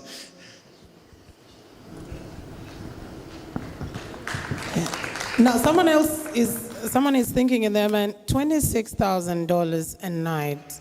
What business can I do with that money? But anyway, that's a conversation for another day. But as you grow richer, like he said, Maslow's hierarchy of needs, self-actualization is right there at the top, and it's totally different. But if we are still at a basic need or we are at physiological needs, it's okay as well. It is life. Life is a journey right there. I want to take us into the question and answer session. Sebastian, if you could just help me. Do we have any questions? Yes, Ambassador right here, His Excellency is putting up his hand. As brief, precise, but ask your question or give any clarification that you would need. But the reality is, like Amos says, we need to put ourselves out there on the streets, let it be sold. Okay. No one is going to buy what they don't know that you have. We'll take about 3 questions. Thank you. Mine is really a figure, and I'm glad to see the veterans in the room, Mr. Wekesa, Lucy, and the others. 904 billion US dollars is the global MICE market, the meetings, incentives, conferences, and exhibitions. And the challenge, the lacuna we have, is who do you call? Where is the one-stop for MICE? UIA, there's a one-stop center. But if I'm WHO, I want to book 500 doctors in Uganda, who do I call to organize transport, visas, tours? There's really a gap there. I don't know in Tanzania, but I know in Uganda, we don't have a convention bureau. You have to call Uganda Tourist Board, but they don't have all the information. So I really want you to speak to this. Thank you. Wow, very true. And many African countries that are positioning themselves. So many meetings going on, but who is organizing and how do they get organized? Okay, let's get to another question. Right, okay, all right. What did you say? Thank you. Right in the middle there, yes. Please, go ahead, sorry. Thank you very much, moderator. Thank you, the panelists. Chris Kaganda is my name from Uganda. You've talked about other areas we can tap into. Actually, I want to ask, have you assessed the factors that influence why Ugandans or why Tanzanians are able to travel to the so-called developed countries and they are not able to visit their own tourist attractions? I so happened to tell someone, to go for gorilla tracking, just here in Windy. And he told me I grew up seeing monkeys. I grew seeing up monkeys. What do I have got to do to go in Windy to see monkeys that I've grown seeing? He couldn't even differentiate between the difference between a monkey and a gorilla. Two, I would have liked seeing some, like city authorities, heads of city authorities. You realize that most Ugandans like to go to take pictures in this such texture, beautiful buildings, beautiful streets. But look at our cities. What are we doing for our cities? Okay? I think that will be also another area that will market us. Thank you very much. Thank you. Thank you very much. Yes, Sebastian, over to you. Good afternoon, gentlemen. Good afternoon. In 2020, the coronavirus ruined the whole tourism industry in TZ. I took a trip to Arusha and all hotels were empty, no tour cars moving around. So how did the tourism industry prepare itself for these events to happen in the future, and how can you insure yourself from losses and damages? Thank you very much. Amos will tell you how many bookings were cancelled during that time, and operating hotels and lodges, he knows what exactly it is. Yes, Sebastian said it's 3, and I want to respect that. I know there's so many questions, but these people are still here. So let me start with you, Amos, entirely on some of the questions that have come through.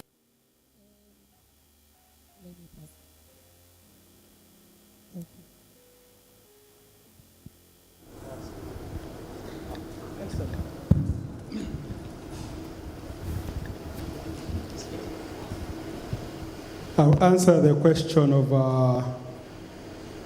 why is it that people find it easy or they find it more attractive to travel to developed countries and much faster than they want to travel around their countries. Like we've mentioned, and I think like Amos has mentioned, we need to continuously have a behavior change campaign. I like to give this example. About 10 years ago, in Uganda, people were drinking whiskeys by the totes. You would go to a bar and everyone would be buying whiskey in a tot. And I remember, say about 6 years ago, the breweries started a campaign where they were encouraging people to buy whiskey and drink whiskey in bars by the bottle. Today, if you go to Kampala, you literally see no one buying whiskey in a tot. But there was an intentional effort. There were huge campaigns. Money was spent on advertising. Ambassadors were created. People were actually told to drink whiskey by the bottle. And everyone now is buying whiskey by the bottle. So I believe in a similar fashion, tourism needs to do the same thing because tourism is driven by curiosity, information, awareness. These need to be amped. More of it needs to be done. People need to be tour operators who do group experiences. They need to take people more around. But I also think that as Uganda and Tanzania and all these other countries in the region, we need to add value to our natural attractions. It's not enough to have the source of the Nile. It's not enough to have the Makshon Falls. It's not enough to have Zanzibar, the blue beaches we're talking about. Good hotels, good amenities. Also encourage people then to realize that, well, I can easily get this here in Uganda. I don't have to travel so far away. Also the fact that you find traditionally many of our destinations were originally designed to attract foreign international travelers. they did not anticipate a time would come when Ugandans and Tanzanians would make money and would have a middle class, and people would want to travel around. So you find still there are some challenges where the hotels are charging in dollars, even when they are trying to charge fellow Ugandans. So that some of those things tend to put people away. So we need to make the attractions, to make the hotels, to make everyone in the value chain, create products that are customized for Ugandans. Amos talks about food, but most hotels you go to, they want to serve you European foods, bacon, sandwiches. Yet we have very amazing food. And as Ugandans or Tanzanians, I'm sure when we travel, we want to eat our own food. So we need to recalibrate the industry and also understand that we have now a huge market of people with disposable income that we need to serve and create products, give them value to service the market. Thank you. Thank you. Thank you very much. Someone kept telling me you're rotating around the serving table, you're looking for matoke, mashed matoke. You will not find it. Amos, over to you. Yeah, just to add on what my brother just said, I think the key thing for me is education. In fact, if there's anything I'm advocating for in Uganda now, is to make sure that Ugandans from primary school are taught and examined on the country called Uganda, such that a lot of the challenges we see today in Uganda is because a lot of Ugandans don't understand the gold that we have. They don't understand the value of the Nile, like Victoria, and I guess that could also be partly in Tanzania, though there's a lot of awareness in Tanzania. But we should not be examined about the prairies, and I've never examined you about the Nile. You see? That's Tennessee Valley Authority. Yeah, absolutely. I think so. To sort that, education must be the number one thing. Two questions, Ambassador. Thank you for asking about mice. To be honest, I think Kenya and Rwanda have done a much better job in taking advantage of the mice. The mice's meetings, incentives, conferences, and events. These are big time. The number one is actually Cape Town is the biggest destination for mice on the continent. So right now, Rwanda is among the top 5 on the continent now. And a lot of people just think, oh, people have gone to Rwanda. Next year, they will be the first country in Africa to host World Cycling Championships. They are thinking about Formula One. It's not about the Formula One. It's not about the cycling. It's about how much money that comes with crowds. So there is an attempt by Uganda and Tanzania. Tanzania has had a natural opportunity in Arusha because lots of different people come to Arusha and spend money in Arusha, coming for different meetings. As I speak right now, they're building African court, you can see coming up. And I think all of us in the room must know that it's important for us to follow. Me, I failed in school. I was written off. But you know one thing I do? Every day I read. Every day I read. The reason why I bought a property in Arusha, big property, I mean, some quite a number of acres, is because I have read. I know where Arusha is going. I know where the new stadium for AFCON is going to be. I had to calculate how many kilometers I'm buying land from that stadium. I know that I'm putting up a bus park there. I know what they're doing with it. I know the government of Tanzania is planning on making Arusha the mice center for Tanzania. I know what that means, you know? So when I'm investing, I am not investing without knowledge, you know? And it is important for us to. But lastly, we are not going to sit back and expect people to have solutions for us. So we need educated people like yourself, Ambassador yourselves, to join this industry and be part of the participants in making sure that you, who has been exposed to knowledge on the value of mice, actually takes the front seat and also partakes of it. COVID. Ask me about COVID. In 2019, December, I remember my office guys telling me, Amos, 2020, the amount of bookings we have are massive. 2020 was going to be such a fantastic year for our business. I had calculated what I was going to do with the profits. And the first week of January, I started hearing about COVID. I think I got COVID from New York. I was in December 2019. I think I came back and I felt sick and I could not tell why I was sick.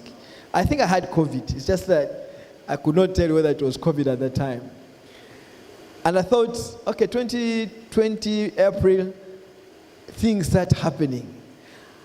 I remember every week refunding $200,000. It was such a painful refund. Like, people would just bring, this one has cancelled, that one has cancelled, this one has cancelled, that one has cancelled. But of course, having had a very disciplined background in the business, I still had enough money to pay staff for 9 months full salaries, and then I went down to 40% for the remaining part of the years because I didn't want to lose my key staff. At the end of the day, it's not easy to bring the staff together. But of course, that has taught me as a person the value of discipline. We all need to be disciplined as business people and know that there is no guarantee about tomorrow for anybody. And it's important for you to always think. There's no guarantee, even if you're not in tourism, there's no guarantee for life. So you try to make sure that you prepare for that day when things become, even if you're in politics, someday you can wake up and you're no longer in politics. You also have to prepare for those days. Thank you. All right, thank you very much. Lucy, you will have the last bit of this in case you want to respond to any of the questions or just give us your parting shots as well. I believe my colleagues have already answered the questions, but just one more point to enhance on our tourism. I can say that Uganda Airlines has actually worked with UTB, and we've taken some of the travel agents from Tanzania to go down to Uganda to experience and feel, so that even when they come back, then they know what they're selling on the packages and what. There's an event in Uganda called Poate that is ongoing. Yeah, yes. So we have a team of Tanzanians from this side who we work with in the airline industry, and they have gone down for that. So I believe when you see, you feel, you touch, you understand what you're selling, then it becomes much easier when you're trying to sell. That is all I have. Thank you. All right, thank you very much, Isaiah. Do you have anything in Uganda? We say akatalekeka, like you just can't go without saying that. Do you have 30 seconds for that? So I look at Ambassador Colonel retired Mwesije, and I know him along with President Museveni and many compatriots, and with the support of former President Nyerere, they worked so hard to liberate Uganda through Fronasach, Kosmarum. I believe we can also look at political tourism and also have the remembrance walks so that we cherish our history, we remember where we have come from, we continue to build, because I also think I was told, I don't know if it's true, the president, one of the reasons he insisted the pipeline go through Tanzania was because of that historical bond. He said these people shed their blood for us. Now is an opportunity for us to deepen our relationship, to work together. So we need to build on these emotional connections, to build our friendship, to build our relationships, know that we are brothers whose history is tied in blood, and we can do a lot of things together. Thank you. That's an interesting one. Political tourism. Amos, any 30 seconds for something that you'd like to weave the conversation? You? Okay, no worries. Amos, you will speak for your 30 seconds, and His Excellency wants to just say something on the comment that Isaiah made. I was just commending our ambassador, our High Commissioner. So it's general, right? General. I don't want to make a mistake. You've done a fantastic job bringing us together, and I'm just praying that as the years go by, the numbers grow, we get more Tanzanian business coming to these meetings and more Ugandans coming to these meetings in the future. But I must commend you, and I must also commend our former ambassador here, Bwana Kabonero, for starting this kind of interaction with Tanzanians. It helps me, it gives me confidence as a person who is investing in this country. I'm so proud of what you guys have done. Thank you. Thank you very much. And to you, Your Excellency, you had something to say. Two things. First of all, thank you. Now, I came in, I was waiting for interview somewhere. I missed people. I wanted to come, but I'm sorry. But I found you talking about maize, isn't it? Yes. Now, if Rwanda, for example, is excelling in maize? Do we have to try to compete, or we do something else? Tanzania does something else so that we can complement each other. What about that one? I'm a very strong opinion that we shouldn't be competing to excel in conferences or what. We can excel in supplying the conferences with food, for example, from Uganda. Tanzania can excel in supplying something so that we don't compete. So that's why I want to think about that one. Okay. Secondly, I want to comment on what my friend Wanjira said. Now, liberation of any country has many phases. We did the armed struggle to liberate and bring peace. Now it is your turn to take the liberation to another level of building strong economic liberation. So you were in the struggle to liberate the country, East Africa. So please continue from where we stopped and liberate this country from poverty, liberate East Africa from poverty. So I agree with you that you were in the struggle to add to what we did, we built. Thank you very much. Thank you very much. Amos, do you want to attempt to what he's saying? I think, General, it was asked by the former High Commission to Uganda. That question was asked.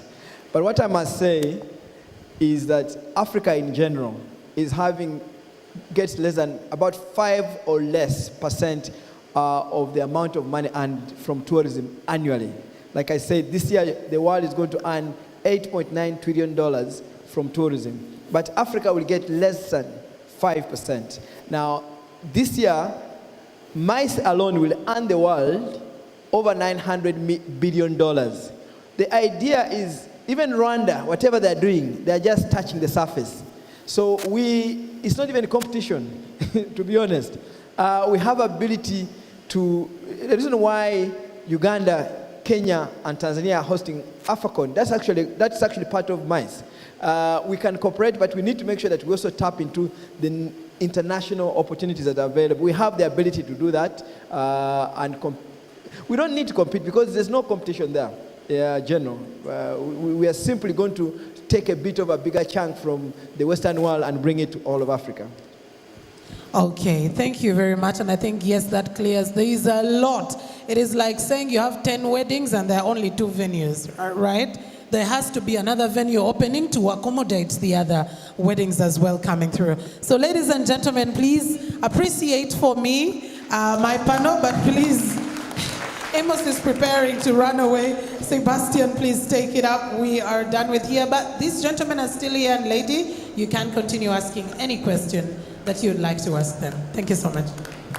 Thank you very much. Another round of applause to all our panelists. And of course, another round of applause to our moderator. Thank you very much. That was very well tailored.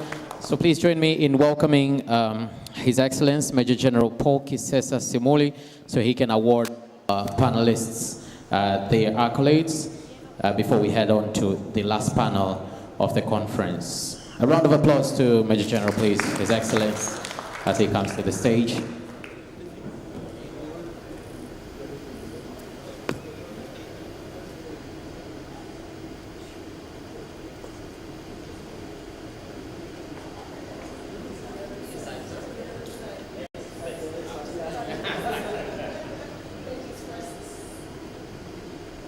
Well done. A round of applause, a round of applause. Yes. Mildred told us earlier that we are going to have a cocktail session later. And what samples about drinking from the bottle, the whiskey here, people were taking it seriously.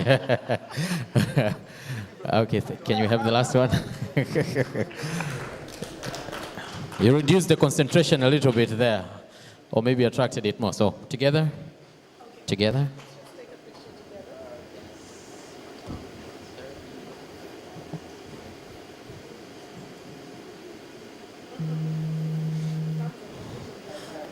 Wonderful. Thank you. Thank you very much. Another round of applause to our panelists as they leave the stage, please. Thank you very much. Thank you, thank you, thank you. I believe that was very, very productive. Without wasting any more time, may I call upon the next panel, and I will just call the moderator, Mr. Anthony Chamanga, the Chief Manager of Tanzania Horticulture Association, who will be moderating the session on commercial agriculture, a sustainable approach. A round of applause to Mr. Anthony, please, as he makes it to the stage. A bigger round of applause. Are we tired? A bigger round of applause to Mr. Anthony, please. Welcome, sir.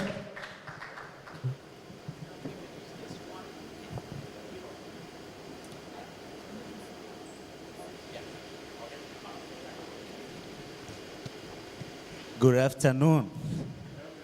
Habari za mchana. Yeah, thank you very much. I thank you, main moderator, and I thank the Embassy of Uganda for giving me the opportunity to run this very important session. We are now actually going to Uganda and Tanzania economies, backbones. This session, again, is about commercialization of agriculture, and some of the sustainability aspects of agricultural sector will be widely discussed. Again, my name is Anthony Chamanga. I'm Chief Development Manager for TAHA. TAHA is Tanzania Horticultural Association. We are working to promote and develop Tanzania horticulture. Based in Arusha, but our wings are spread out in the entire country.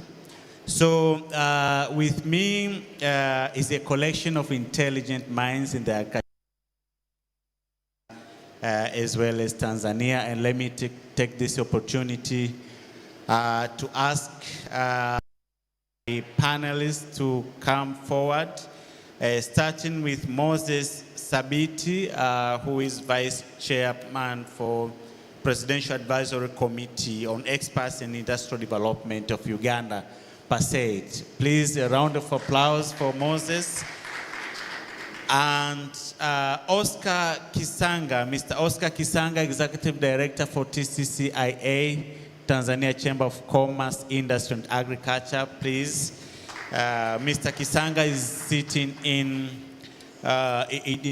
place for Vincent Minja, who is the president of TCCIA. Tula Mloge, partnership manager for SAGOT. SAGOT is Southern Agricultural Growth Corridor of Tanzania, also working on investment and trade issues in the corridor. James Kanyiji from KK Foods Limited of Uganda, Managing Director. Actually, KK Food is one of the leading exporters of agricultural products from the East African horizon. So James is also here to share his experiences in the ag sector. We will also have Moses Kasigwa, Assistant Commissioner, Minister of Agriculture, Uganda. Will be one of the first contributors. Apparently we don't have a chair for him. As if you can bring in for Moses. Thank you very much, my panelists, for getting time and participating in this important session. Please, can we have extra chair for Moses, one of the panelists? We would like to get experiences from the government and how they are facilitating private sector in trade and investment arena. So, but let us go straight and start our session. Again, commercialization of agriculture is a key aspect when it comes to transformation of the different value chains in the agricultural sector. And actually, both our countries possess tremendous opportunities in production, in trade, and the other aspects of the value chains. And when you look at agricultural sectors for both Uganda and Tanzania, there are a lot of similarities. Similarities in terms of which crops that we are engaged in, which livestock products we are engaged in, and the other agricultural products. And when you look at the numbers as well, contributions of the sectors to the economies, to GDP, export earnings, etc., and production levels. And you see a lot of similarities, but also you find a lot of opportunities in these sectors. But productivity and commercialization are among the critical issues that our countries have really need to embark on. I was looking at the numbers in livestock, for instance. Tanzania and Uganda have a combined population of over 250 million livestock, cattle, sheep, chicken, etc. But you know, when you mention this number to, for instance, to a Dutchman would say, okay, so what? Okay, you have 250 million cattle, but we have only 3.8 million. Now, productivity is really key. Now, my first question, and this goes to all panelists, and starting with Moses, is about food security and agricultural productivity, and especially how can commercial agriculture contribute to productivity of agricultural sectors in Uganda and Tanzania. And as you make your contributions, we'll also appreciate to hear some of the unique interventions that your organization is implementing towards improving productivity of agricultural sector. Moses, karibu.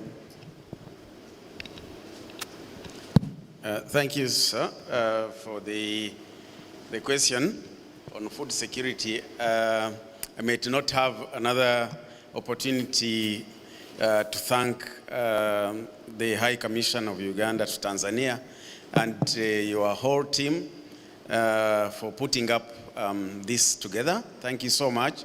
And your counterpart, and apparently all of you, both of you are from the military, not signify that trade by all standards is about war, because you are in the most stable countries in the region. Hongereni sana. Thank you. About the question on food security, I'm not an agriculturist. Rather, I'm not, by profession, but I do farming. I do farm avocados particularly. That's why I'm happy that you are chairing the team from Tanzania Horticulture Association. Food security is critically important for the survival of mankind, first of all.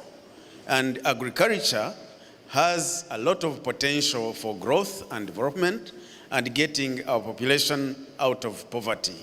80% of the land in Uganda is arable, and we are using maybe about 35%. And I must tell you that we don't use a lot of fertilizers, nor do we need a lot of rainfall. And therefore, it presents a very big potential. But let me first talk about something that we took for granted as having food. As Uganda and Tanzania and the whole region. You remember when we had the COVID effects that the tourism sector has been talking about, the shocks were not very heavy on our population because we had food for stability and continuity of the population. Other effects, ripple effects are coming through, but countries were stable. So that's how important agriculture is. And we thought all along that we have food. Indeed we have, but we didn't know the value until we went into these lockdowns.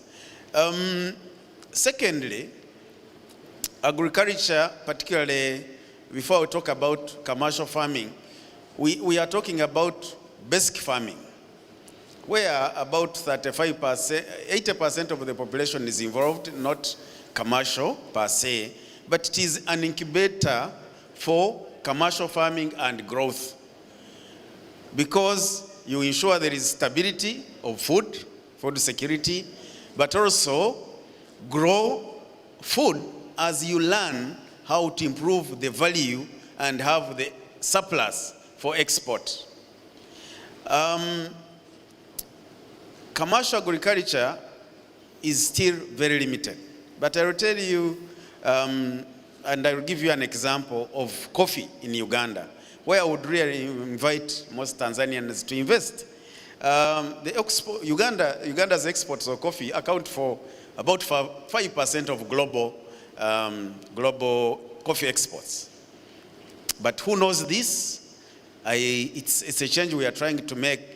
Now, this contributes about $862 million per annum. Much of it is done by small households. So it would be a big leap for Uganda, for example, to get engaged into commercial agriculture and add value and be able to take a big leap in terms of economic development and empowerment. Thank you. Thank you very much. Mr. Kisanga, Chief Executive Director for TCCIA, please. You have 3 minutes. Okay. Thank you very much for this opportunity. Thank you very much for this business forum for Uganda and Tanzania.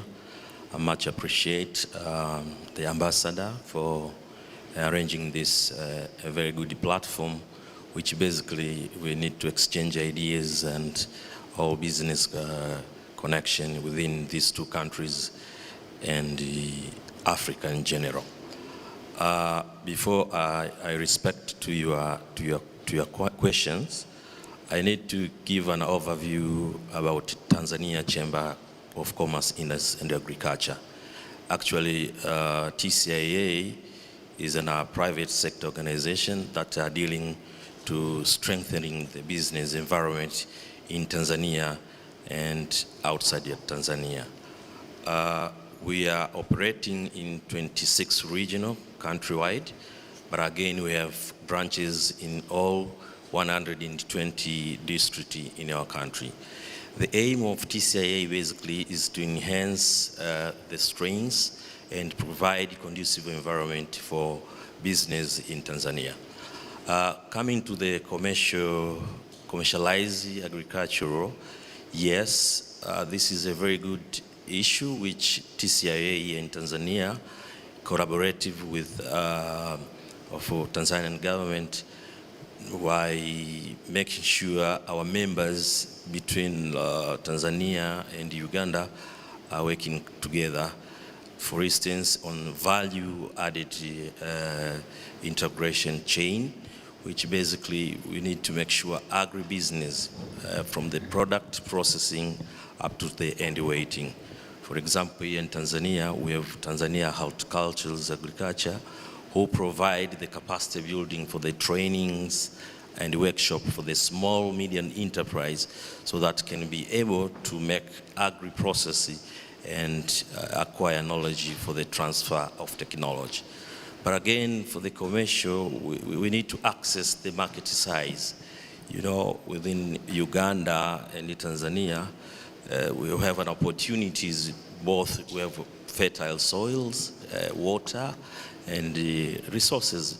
So in agriculture, we need to have a technology transfer, which at the end of the day, by sharing these two countries, I'm sure we can have a market size for our domestic and international market for our goods.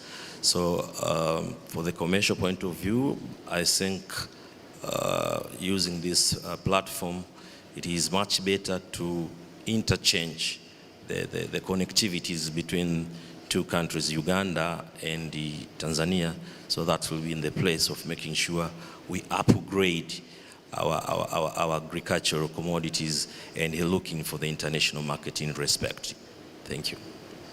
Thank you very much. Thank you very much, Mr. Kisanga. TCCIA are actually doing a tremendous job. And I would, at some point during these discussions, I would like also to hear from you about TCCI role in trade facilitation. I know when it comes to rules of origin, for instance, TCCI is doing a lot of work, especially connecting private sector and the government. So Tula, Partnership Manager for the SAGOT, karibu.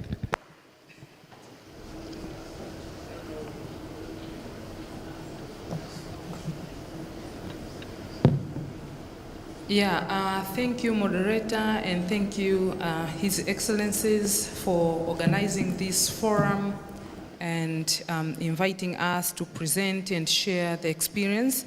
As my brother has said, I work with SAGOT Center. SAGOT is Southern Agricultural Growth Corridor of Tanzania, and SAGOT is the initiative, is a government of Tanzania initiative with its partners, and it is a public-private partnership initiative whereby we have a mandate, first of all, to make sure that we work with partners to increase food security in Tanzania, and that is both productivity but also quality of food, that is nutrition and food safety, but also to make sure that investments in agriculture are sustainable, looking at environmental sustainability and good use of resources.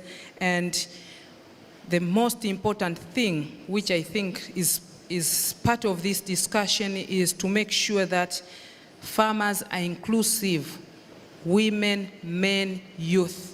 So gender is very critical, and transformation of farmers' lives is very critical in what we are doing. So going back to your question, how can we commercialize agriculture and contribute in improving food security?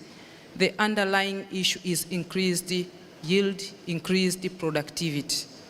That is what will make farmers to be commercialized, and that's how we'll commercialize agriculture, because now people will produce, or farmers will produce more than what they need, and when they produce more than what they need, that what is remaining will go to the market, and that is the starting of the trade. For example, I can see here that Uganda and Tanzania, specifically Uganda, they are our brothers and sisters, and they like to eat rice from Tanzania. So far, what I read, last year alone, we managed to export to Uganda $180 million of rice to Uganda, but also corn, ugali. I think you've had ugali today afternoon, about 12.7 million corn to Uganda. And we have been seeing that there is an increase of export from Tanzania to Uganda in terms of trade for about 12.8% from 1995 to 2022. So this shows that slow but sure we are our farmers are producing more and more, and the demand is there. So as I said, that increased yield is something which will bring us to commercialize agriculture. You commercialize agriculture by using improved technologies. What are the improved technologies? The use of improved seeds, proper fertilizer, crop nutrition, and so on and so forth.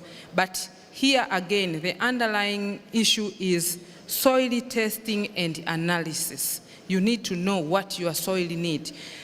For the experience we have, what we have done in several value chain in the SAGOT region, for example, we have managed to work with farmers to increase productivity of potato, Irish potato, from 5 tons per acre, which is equivalent to 12.5 tons per hectare, to 20 to 30 tons per acre, which is about 50 to 75 tons per hectare. And the global productivity as we speak, using all technology and everything, is around 50 tons per hectare. So our Tanzanian farmers have managed to even surpass the global levels.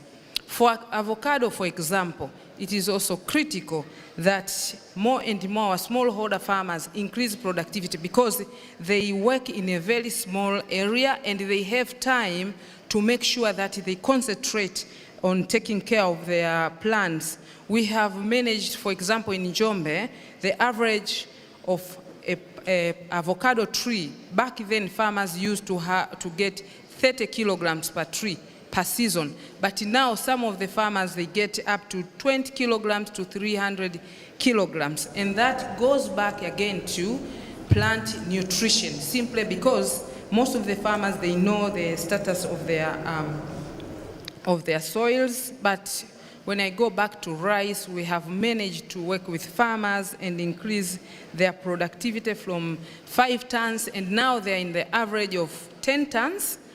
And we expect in the next 3 years, they will get up to 15 tons, and the wheat productivity level is up to 24 tons. So we are still far away to get there, but as I said before, improved technology are critical, and also we need skills and so on and so forth to exchange skills between our countries, but also from outside our region. Thank you. Thank you very much, Tula, for sharing those very important insights. Now, let us go to private sector. James, please, your turn. Thank you very much. I must say thank you to the Foreign Affairs of Uganda and the embassy here. First, before I say something, of looking for us, the people on the ground. Firstly, I am happy that people are talking about food security. And I'm happy to hear that people are talking about rice from Tanzania to Uganda. I also must call for the people from Tanzania to start taking our matoke. Because when I was sitting on the dining, I didn't see matoke. Matoke is our staple food, and we have it in plenty. So I'm going to put that channel. But let me go back to the real point. In Uganda, deep in Uganda, KK Foods works with the smallholder farmers. 1 acre, 2 acres, mainly to 5 acres, to make sure they produce food for themselves and food for export. And we have been able to extend and reach up to 50,000 farmers across Uganda. We are currently working in 45 districts of Uganda. Before COVID came, I attempted to get some farmers in Tanzania. I drove from Kampala to Arusha and to Serengeti, where I had my contacts. We started talking. I left seeds in this country. I have been at least hearing people talk to me from Dar es Salaam here who have my product, hot pepper. Maybe if they are around or they are in this country, they can take me tomorrow and they show me the papers so that we have the market for it. In Uganda, our land, anything is slowed down, comes up. We have been able to attract big market across Europe, across Middle East for our products. And in doing that, our people have been secured in terms of food for their own consumption. They produce more even for the market.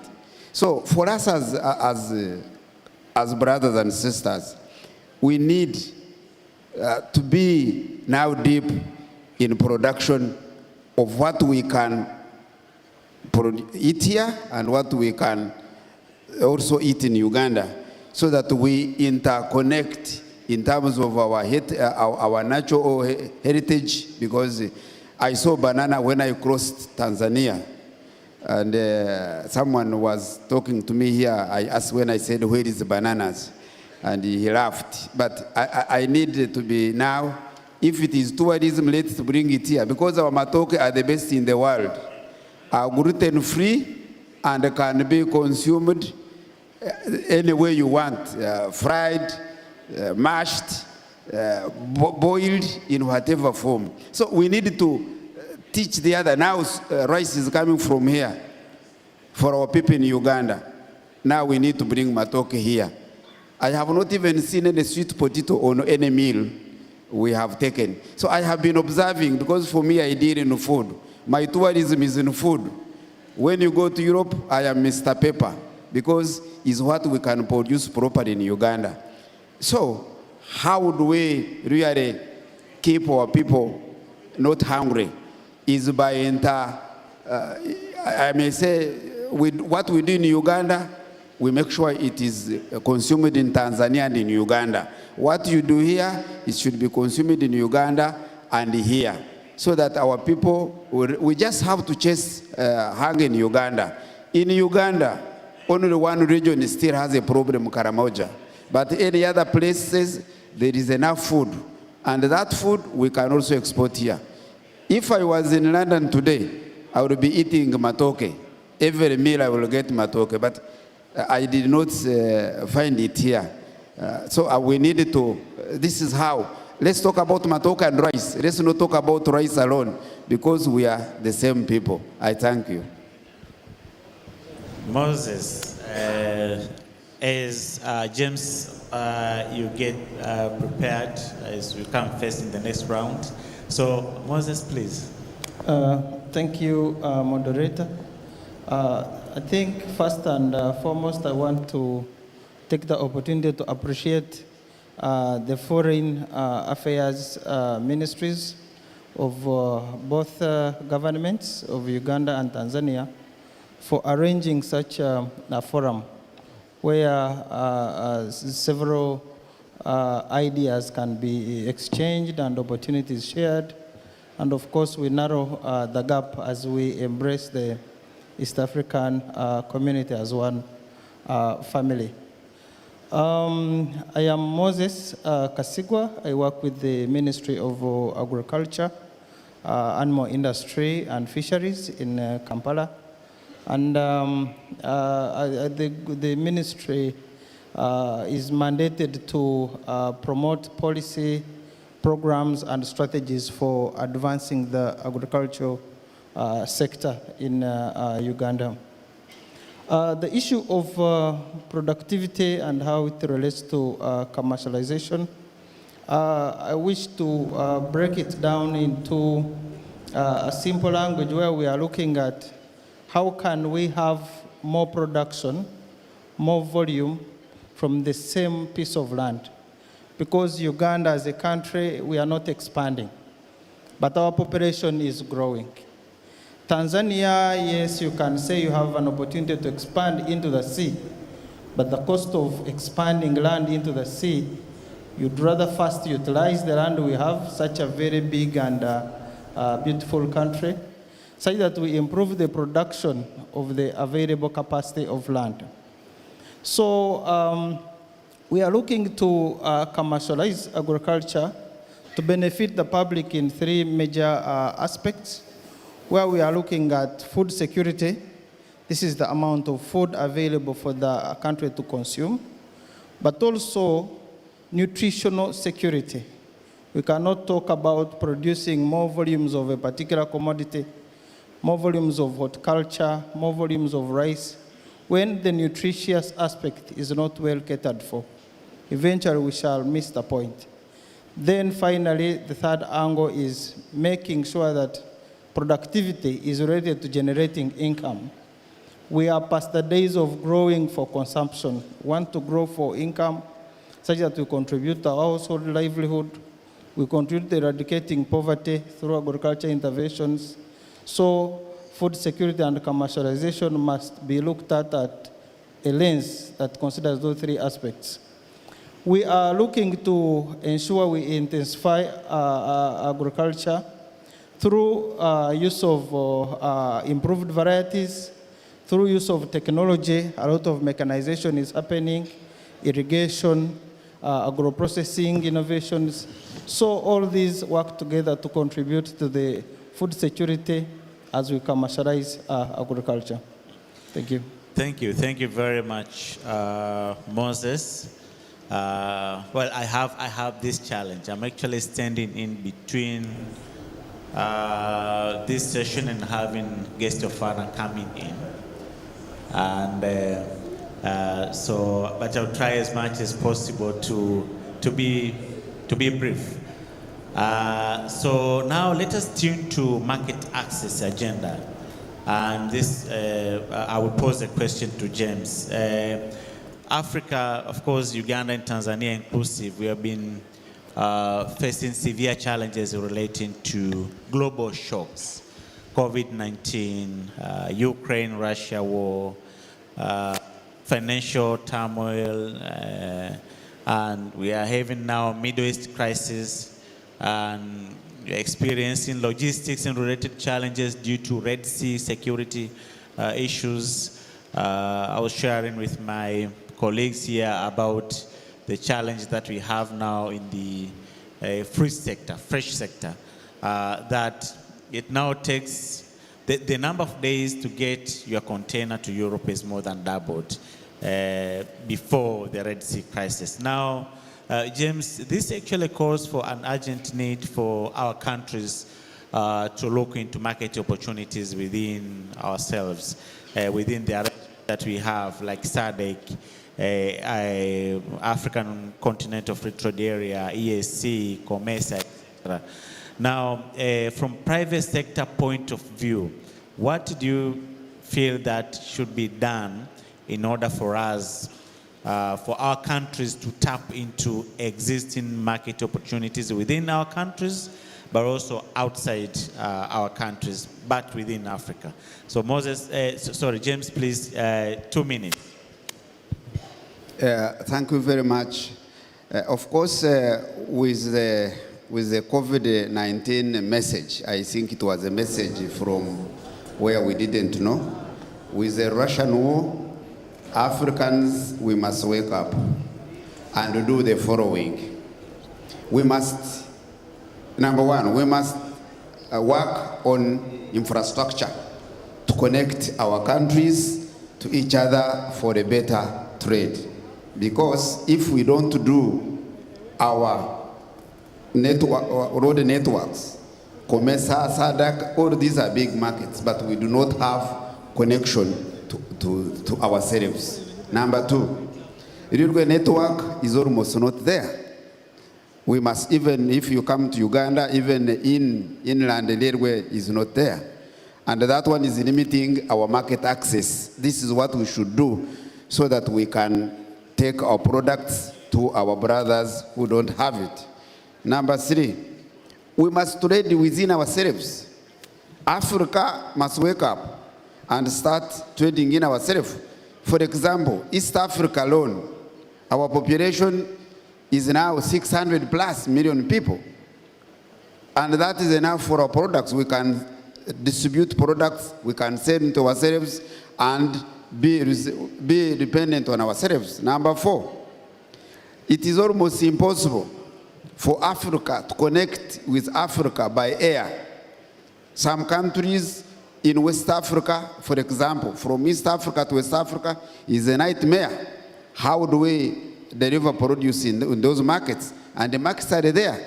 You go to Senegal, you find they are consuming onions from France because they can take it through the port.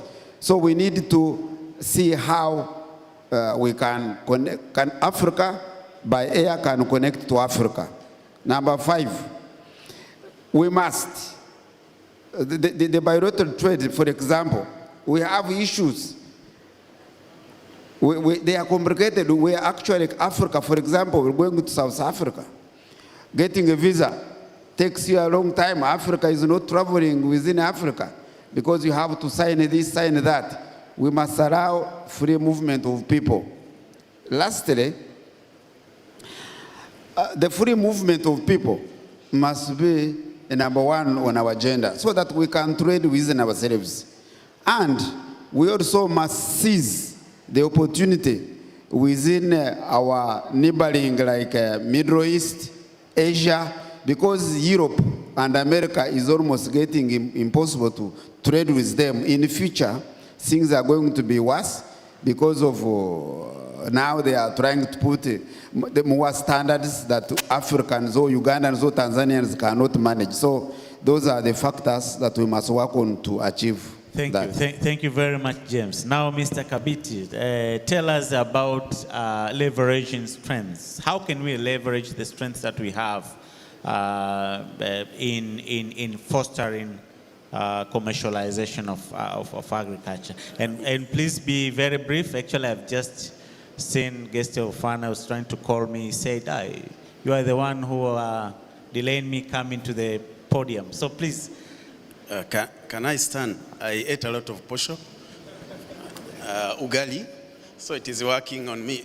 Quickly, chair of the session, leveraging the strength between Uganda and Tanzania. One, Tanzania has a very big advantage of accessing this great sea you are seeing, the port of Mombasa. One would wonder how much of the Ugandan cargo goes through this port. I think we need to work on that. And for Uganda, Your Excellency, the High Commissioner, and the team in Uganda, join us cause to have the infrastructure on Lake Victoria, particularly to receive cargo from Mwanza as a priority for Uganda. Because Tanzania, they've done a good rail, but there is no counterpart infrastructure. It is not good enough to receive a lot of cargo. Dr. KK and other coffee exporters would like to see reduced cost of doing business, reduced cost of exporting via the mighty Lake Victoria using the rail up to Mombasa. Number two, we need to collaborate with Tanzania to meet export quotas. You've heard about China giving countries quota-free export, everything except arms. Tanzania has already moved ahead actually to take advantage of that. So if you have a quota-free already working with China, why doesn't Tanzania Airways fly via Entebbe, pick cargo, come here, consolidate, and there you go, as long as you give Ugandans a fair price. ECOP, Engineer John and team, you did a very excellent presentation. I will cover what you didn't cover. Oil and gas in Uganda, this pipeline that is going up to Tanga, presents a huge opportunity in agriculture, development, value addition, and exports. I've just received data. Once the the oil valley is completed, we shall have 5 camps, each with 3,000 people. Total 15,000 people. These people will be eating eggs, eating avocados, and all that. If we don't invest in agriculture as East Africans, as Uganda and Tanzania, it means the food that will be eaten in this area and under oil and gas will come from South Africa, because we shall have no capacity to have good standards. We have a colleague from Uganda Investment Authority. We have wonderful investment incentives under the free zones, tax incentives. At the airport, we have 2 ready air warehouses where you can actually export from, shipbuilding. So as we invest on Lake Victoria also in ships, we can have them done in Uganda. I work for the Presidential Advisory on Exports and Industrial Development. You will see my chairman, Odrick, he's not able to come. I'm the vice chairman. But what we are doing as interventions is to make sure that actually any investor, be it Ugandan, KK, or a Tanzanian in Uganda, is able to actually benefit. For example, market access. We've established a presence in major markets. I'll give you an example for coffee in North America, where we've taken a Ugandan to roast coffee and distribute it to the coffee shops. This is not just his coffee, for all Ugandan coffees. Do you know the Chagulanyis of Uganda, the big exporters on the world market, they are getting $2.53 for coffee beans, and Hero Coffee in Aurora in Chicago is getting $20 for roasted coffee. So, Mr. Sabiti, come and invest, and we are able to do it with you. Finally, ya mwisho kabisa, Mheshimiwa Mwenyekiti, African Continental Free Trade Area, we have an element called the Global Trade Initiative, where Africa, Tanzania signed on, hongereni sana. Uganda, can we put hands together to make sure that actually Uganda signs on, then we are able to trade together under African Continental Free Trade Area. Nakushukuru sana, nafikiri mitaani yako nimeijibu vizuri. Asante sana Mr. Sabiti. Yeah, collaboration between our countries is key. Mr. Oscar Kisanga, it's your turn now, and tell us about value addition activities as we conclude. Yeah. Thank you for this again opportunity. Before that, let me clarify about the certificate of origin. As you know, Tanzania Chamber of Commerce, Industry and Agriculture have mandate of issuing the certificate of origin, this is very important document that you can be using on exporting goods and services. For instance, according to the data that we have recently, from 21 up to 2024, we have been issued the certificate of origin over 20,000 to Uganda.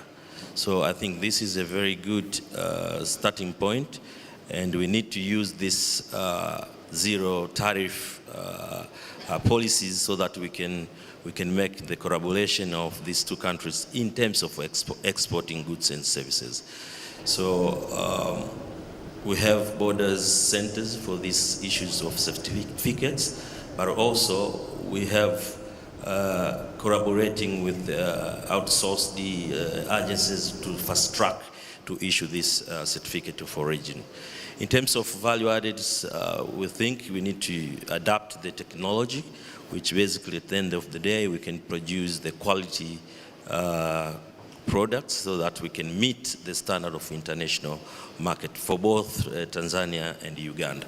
So I can say we need to add value for our product like coffee, sisal, tea, and other vegetables issues, commodities. So at the end of the day, we have a quality that we can enjoy in international market. Thank you. Thank you very much. Thank you very much, Mr. Kisanga. At this point, let me ask participants. I'll give opportunity to two participants to ask questions or comment on the presentations. So we have read about commercialization of agriculture in Uganda and Tanzania, productivity and the related issues, value addition, market access, and the need, I can say urgent need for our countries to collaborate to tap the opportunities that exist, but also to address the challenges. So please, you're welcome. Let me see a hand. Hapo nyuma. Yes. Karibu kaka. Can you hear me? So keep it brief. Yes, I'll 20 seconds. I'll keep very brief.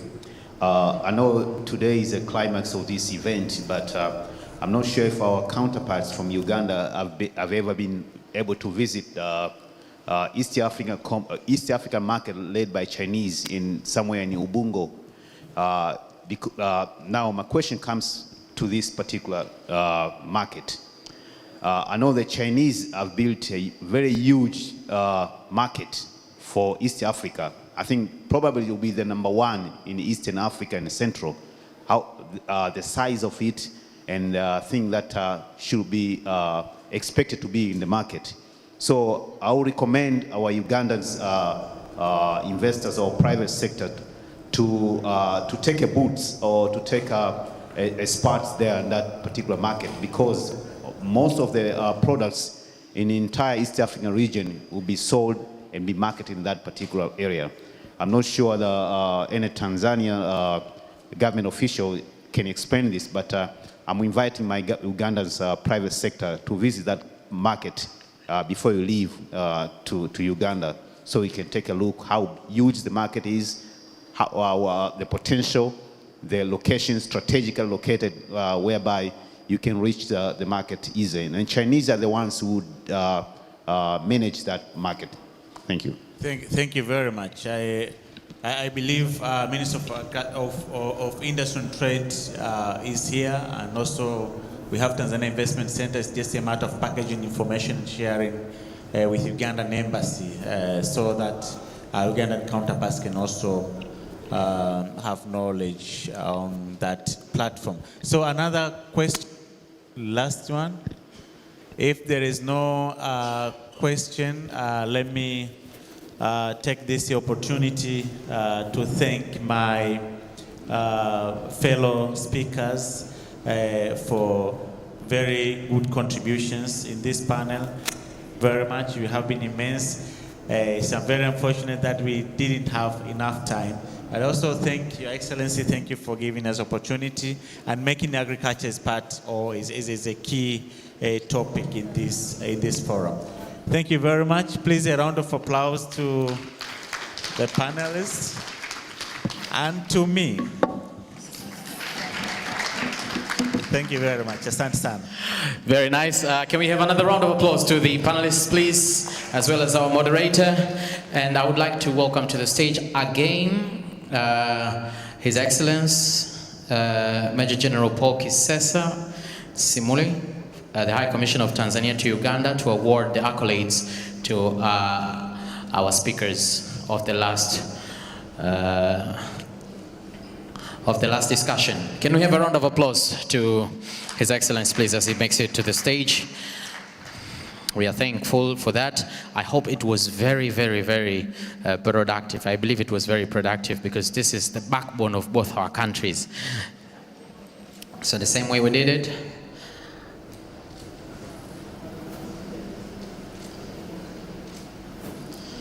Can you turn a little bit, sir?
All right, and one together. Thank you. One together, please.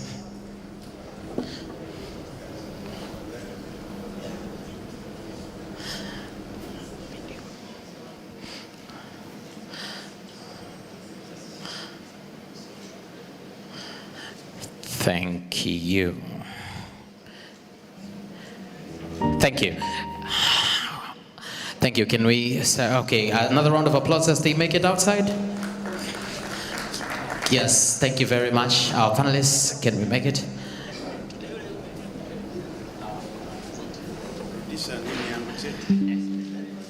Thank you. All right, so before we proceed to the next one, we have talked about the technological advancements that are done between Tanzania and Uganda. Let's please pay attention to this next video here about Radi Fiber. This was when the Uganda embassy visited Radi Fiber, which is one of the most important manufacturing companies in between the two countries. Let's watch the video and then we'll have 1 minute of the explanation. Welcome, sir, for the video. Transfer technology. Kwa hiyo tunaamini kabisa kwamba tutaweza kupeleka teknolojia yetu Uganda na watu Uganda wakafaidika na mkongo huu wa mawasiliano ambao unazalishwa hapa Tanzania.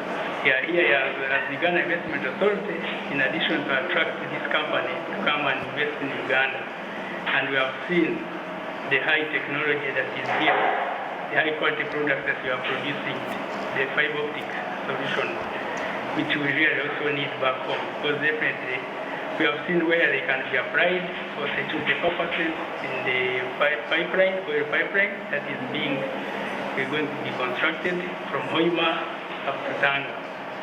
And it has already been tested. We have seen how we have helped the government of Tanzania from Mtwara to Dar es Salaam.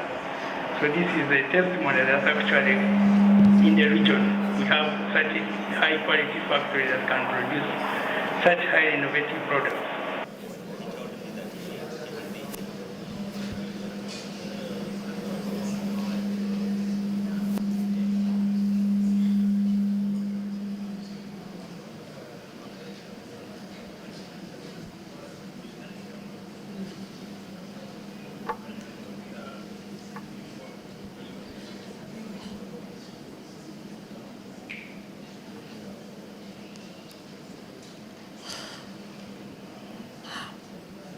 While it's proceeding, I would like to invite to the stage Mr. Nabil Hermina, the head of global sales and marketing from Radi Fiber, to explain to us a little bit, just 1 minute explanation about Radi Fiber before we proceed with the next order of events. Welcome, sir.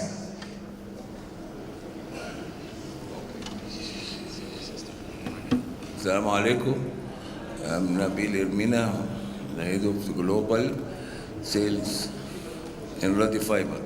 Only for 1 minute, I come to complete to explain the presentation in the morning about the pipeline. This, as you see here, is this Tanzanian factory in Dar es Salaam for every kind of fiber cable. I want to highlight some point about the pipeline. The relation between the pipeline and the fiber cable is like twins. We put the cable, we also install the cable inside the... We installed the fiber cable above the pipeline, all the road. And Radi Fiber, he did it, and he have experience in Sudan with the pipeline, and for like we call it pilot cable. It's very important cable to save the fiber, to save the pipeline. If you have any accident of any damage, he give alarm to all the people in the country. And also, he in and out with any pumping plant, something. I don't want to go details more, but it's very important with the pipeline. There's the pilot cable. And the last things, we also to thank you, the Excellency Freddy, the Ambassador of Uganda. We have also good connection with him, and very soon Radi Fiber will be in Uganda for FTTX and for many projects and supply cable. Thank you very much.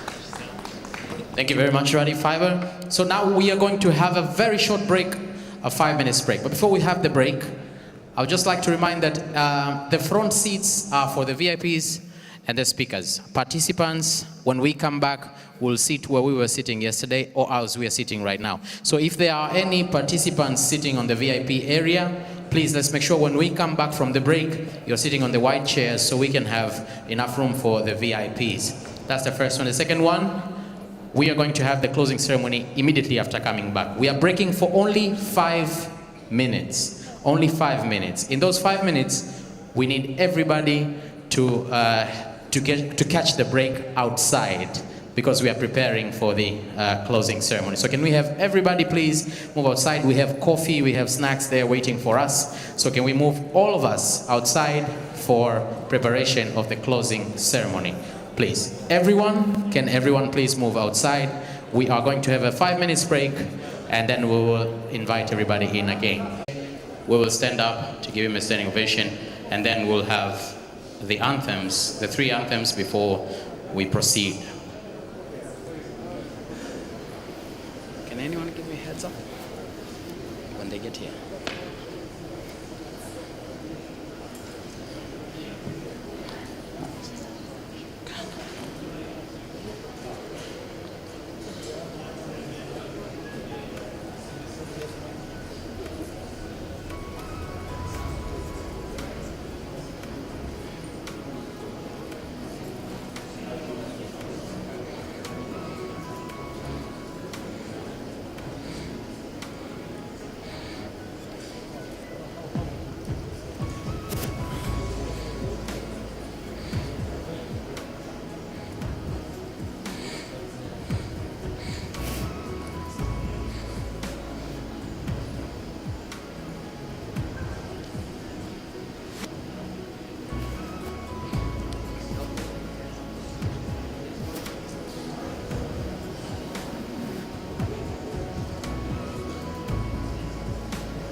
Can we all stand up, please, so that we can welcome the guest of honor? And when he gets to the door, may we be clapping our hands until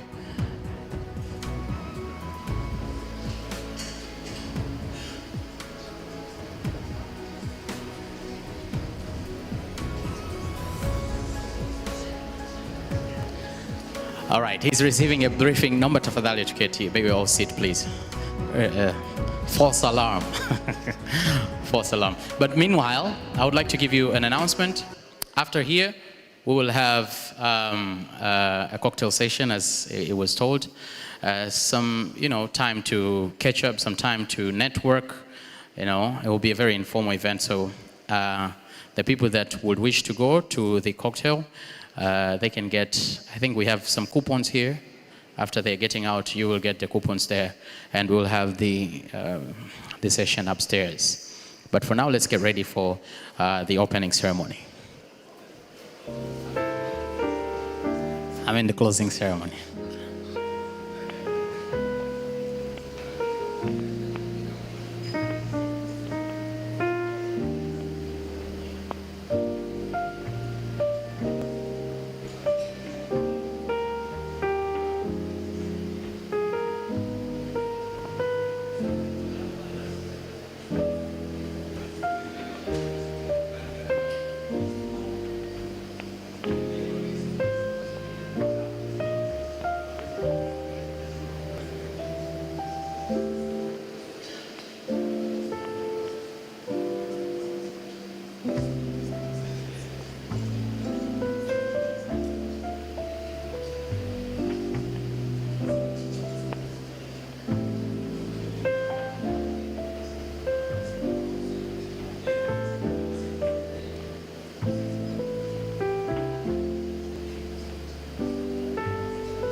Now let's get ready for the national anthems of Tanzania and Uganda and the East Africa Community Anthem.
Thank you very much.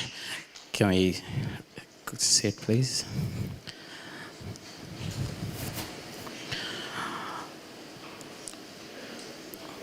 The guest of honor, Honorable Dr. Doto Mashaka Biteko, Deputy Prime Minister of the United Republic of Tanzania. Honorable John Mulimba, Minister of State for Foreign Affairs in charge of Regional Affairs, Uganda. Honorable Dr. Monica Musenero, Minister of Science, Technology and Innovation, Uganda. His Excellency Retired Colonel Fred Mwesige, High Commissioner of Uganda to Tanzania. His Excellency Major General Paul Kisesa Simuli, High Commissioner of Tanzania to Uganda. Madam Nora Bigirwa Nyendwoha, Member of Parliament and Chairperson Foreign Affairs Committee, Uganda. Heads of government institutions and agency, Tanzania and Uganda. Heads of private sector foundations, Uganda and Tanzania. Exhibitors and traders, members of the press, ladies and gentlemen, good evening. Jamhuri ya Muungano wa Tanzania, please welcome to this closing ceremony of the Uganda-Tanzania Business Forum for 2024, the second phase of this prestigious conference. We have had 2 days of very productive discussions here. So without further ado, I would like to first of all, before we proceed with anything, welcome Madam Sarah Kajingo, the Vice President of the Private Sector Foundation of Uganda, because we have the Dar es Salaam Declaration for the second edition Uganda-Tanzania Business Forum. Can we all clap our hands for Madam Sarah Kajingo, the Vice President of PSFU, to come and give us the declaration. Welcome, ma'am.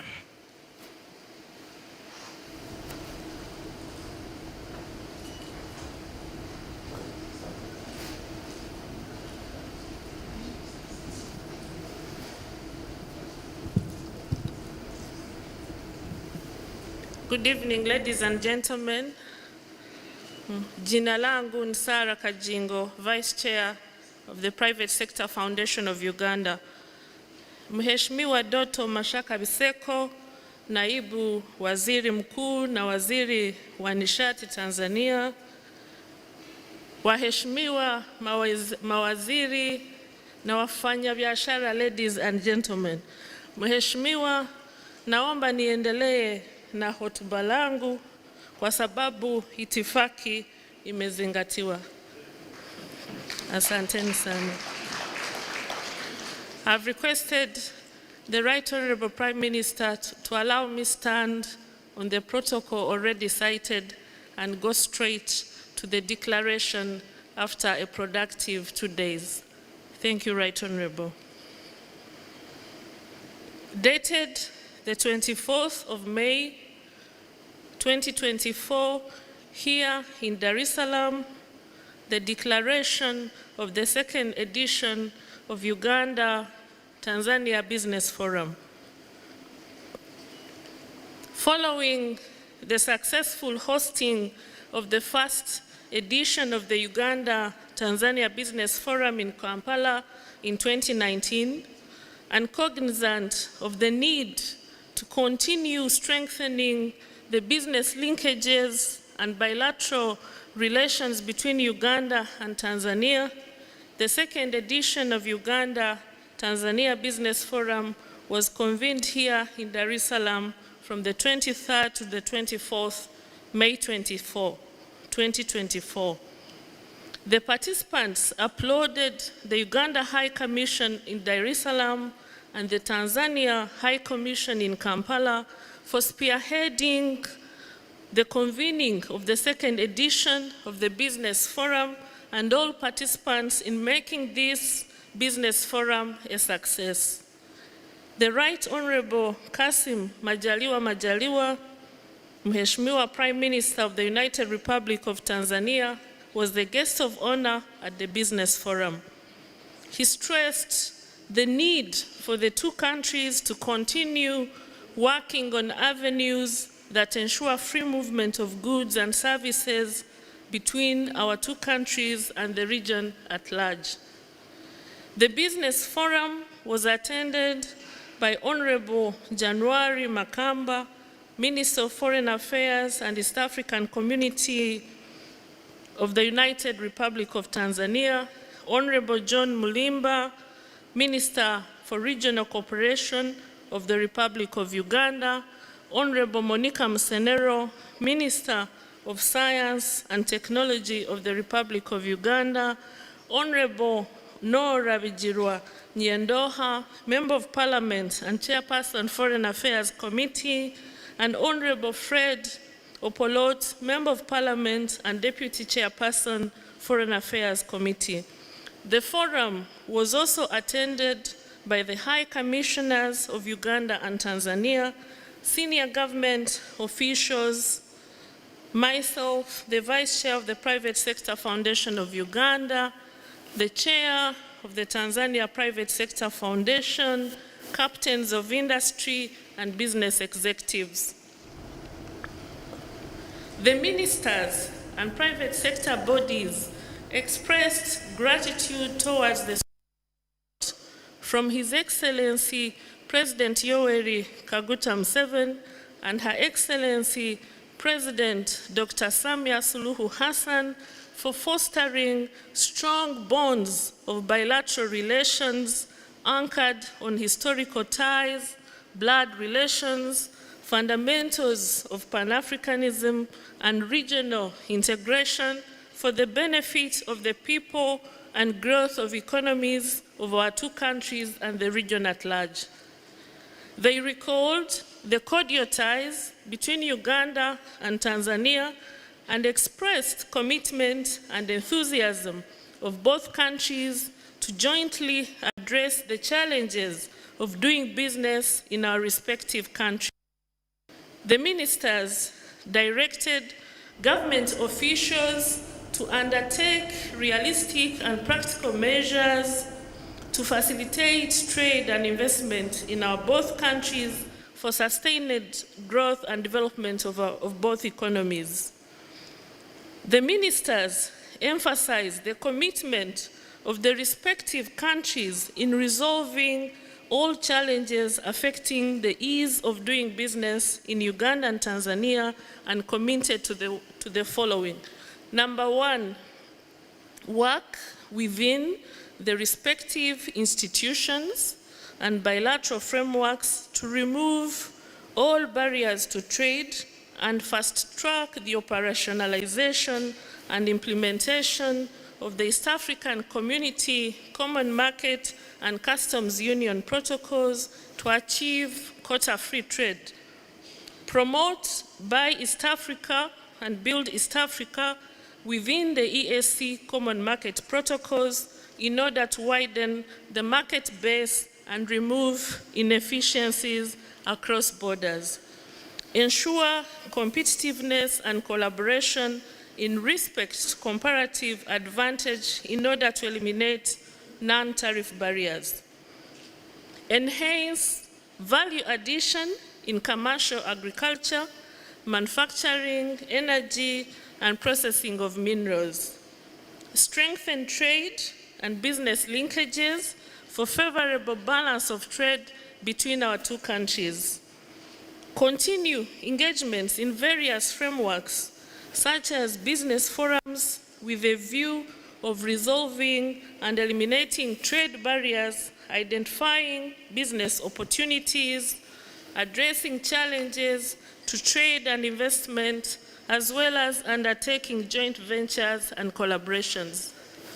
Tanzania Investment Center and Tanzania Private Sector Foundation, in partnership with Private Sector Foundation Uganda, will conduct a trade and business mission of investors from Tanzania to Uganda before the end of this year. Take steps to wholesomely involve the private sector in trade policy preparations and policy coordination between our two countries for appropriate policy formulation in our two countries. Ensure an inclusive agenda that provides for youth, women, and special interest groups. Tanzania will consider the procurement of Chira Motors electric buses. We've also agreed to continue regular engagements under the framework of the Joint Permanent Commissions to resolve all economic issues through involvement of all sectors, facilitated by the Ministries of Foreign Affairs of our two countries. The next JPC, Joint Permanent Commission, it has been agreed, will be hosted in the United Republic of Tanzania at a date to be communicated through our diplomatic mechanisms.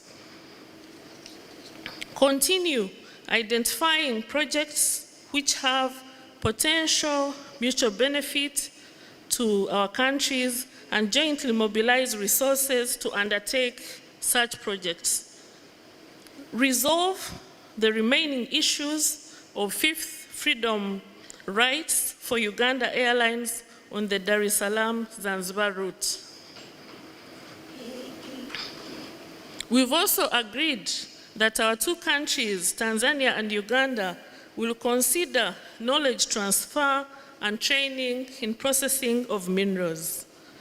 The Uganda delegation commended the United Republic of Tanzania for hosting the second edition of the Uganda-Tanzania Business Forum and expressed gratitude for the warm reception and hospitality accorded to them. Both delegations expressed commitment for continued collaboration in fostering bilateral engagements for the mutual benefit of both countries and the Unaona mheshimiwa, tumezungumza mingi sana, lakini tunaomba tushukuru Mheshimiwa Rais Mama Samia Suluhu Hassan na Mheshimiwa Yoweri Kaguta Museveni kwa kutuunga mkono kuendelesha biashara na kuendelesha muungano katika nchi yetu. Najua wafanyabiashara wamefurahi sana. Na asanteni sana kwa kutukaribisha. Asante.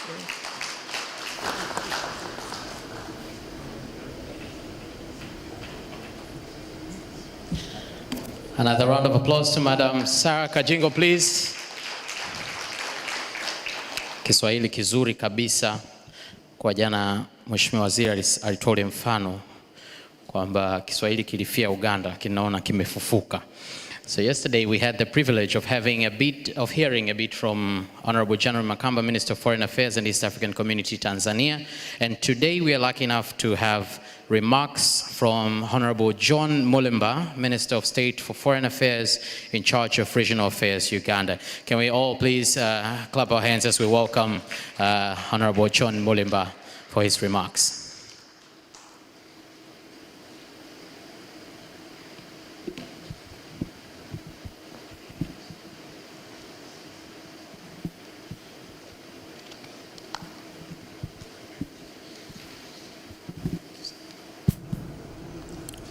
Mheshimiwa Naibu Waziri Mkuu na Waziri wa Nishati wa Jamhuri ya Muungano wa Tanzania, mawaziri mlioko hapa kutoka Uganda na Jamhuri ya Muungano wa Tanzania, mabalozi kutoka Uganda na Tanzania, makurugenzi, wenye viti wa muungano wa wafanyakazi na wafanyabiashara kutoka kwa sekta ya private, wanahabari mlioko hapa na Wanaafrika Mashariki nyote, hamjambo. Leo hii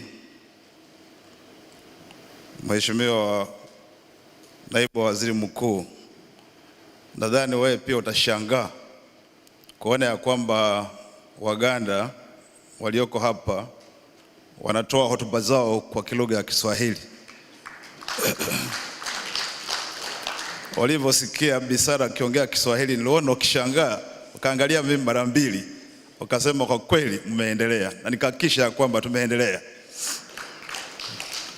Sio kusema tu, lakini tunatubu.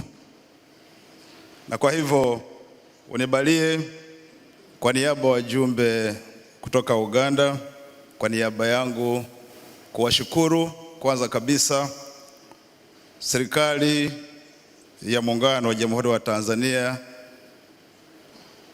na watu wa Jamhuri ya serikali ya Tanzania, na kwa kweli Rais Mama Samia Suluhu kwa makaribisho na ukarimu wenu tangu tuliowasili hapa mpaka hivi sasa, na kutupokea na mapokezi mazuri sana. Tunasema shukrani kabisa. Nataka nikumbushe sisi muungano wetu ama uhusiano wetu ni wa damu na umetoka mbali sana kwa historia. Lakini yule muda ambao tuliungana tukapiganisha, mkatusaidia wananchi wa Tanzania tukakomboa, alitenda mengi mabaya, lakini siku moja alikuwa kwa ziara Uingereza na akasema maneno mawili machache, bado tunapendelea mpaka saa hii. Alipokuwa kwa ziara yake Uingereza, Queen alimkaribisha, akala, akalala. Aliposhiba alisema, nimeshiba, sitaki tena, lakini ukija Uganda nitalipisha kisasi.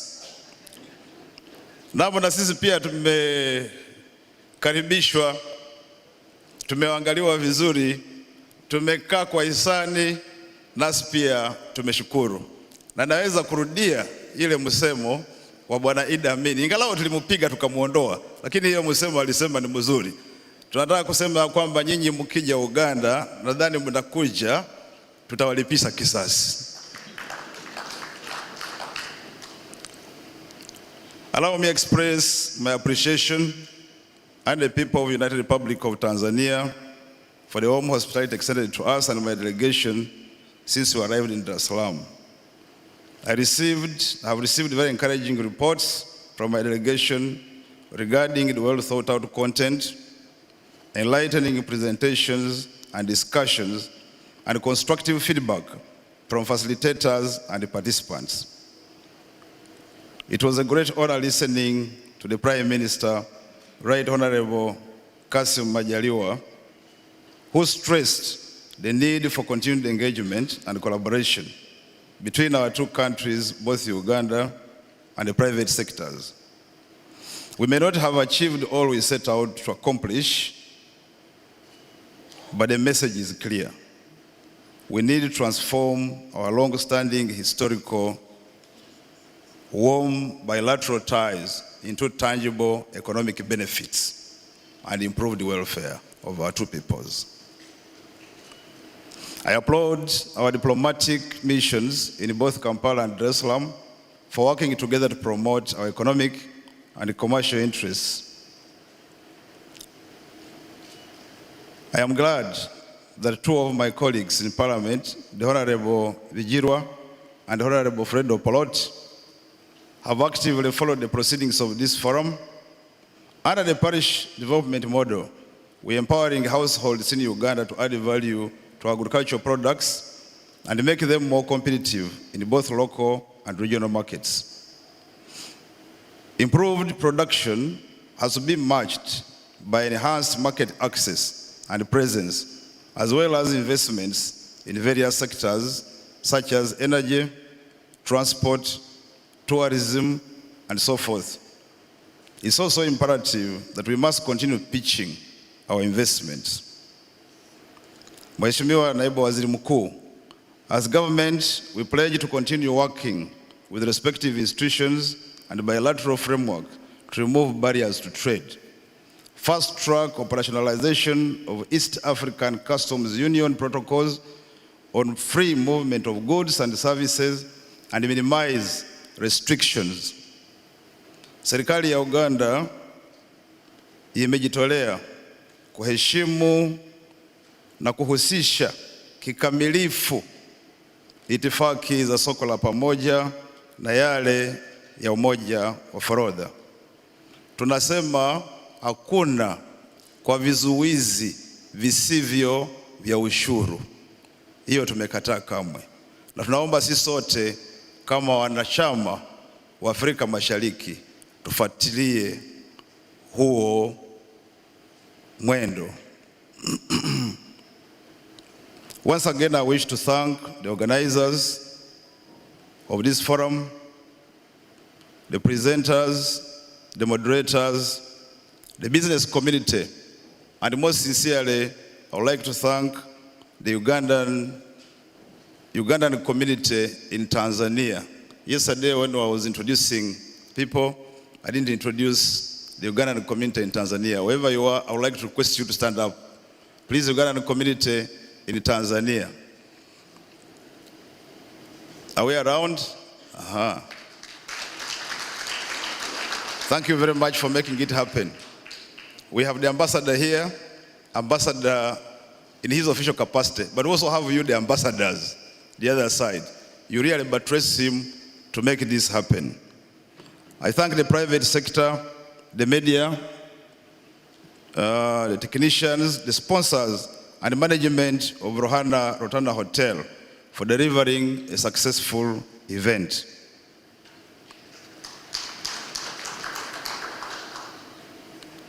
Your Excellency, Deputy Prime Minister and Minister of Energy, we look forward to having a return of this business forum very soon in the Republic of Uganda. And as we have promised, we are going to revenge. And our revenge is not going to be in bad faith. It's going to be in good faith, just to make sure that we tell you how far we have come, where we are, and where we want to go. We have put an end to talking. We now want action. I would like to thank you, and because of time constraint, yesterday we were requested to stay behind and do excursions. The Right Honorable Prime Minister yesterday called upon us, and I think he only forgot to say, I've extended your visas, but because he's the Prime Minister, I'm very sure he has extended. And Right Honorable Prime Minister, I would like to tell you that I'm leading by example. I'm not returning tonight. I'm staying around. I only want to politely designate somebody. Don't designate the ambassador here because he's always with us. Designate somebody who will lead us into this excursion. Because I'm staying behind, we want the detailed program, ratiba ya ukamilifu. Asanteni sana kunisikiliza.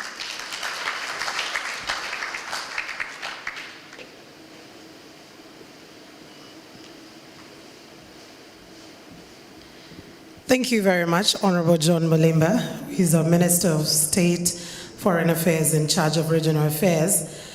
I am wondering if Honorable John Mulimba has pledged to stay.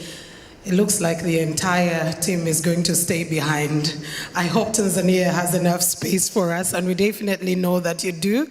Now, Right Honorable, our guest of honor, all the agreements that Ms. Sarah Kajingo read out were based on one particular fact, the historical relationship between Uganda and Tanzania. And all the discussions that we had were clear to one point, that we're not just looking at ourselves as two countries with different colonial jurisdictions, but as brothers and sisters who need to collaborate to grow together. And without any further ado, ladies and gentlemen, I'd like to invite His Excellency Major General Paul Kisesa Simuli, the High Commissioner of Tanzania to Uganda, to speak to us, and thereafter we'll invite our guest of honor as we come closer to saying bye-bye to this interesting conversation. Let's welcome him with a round of applause.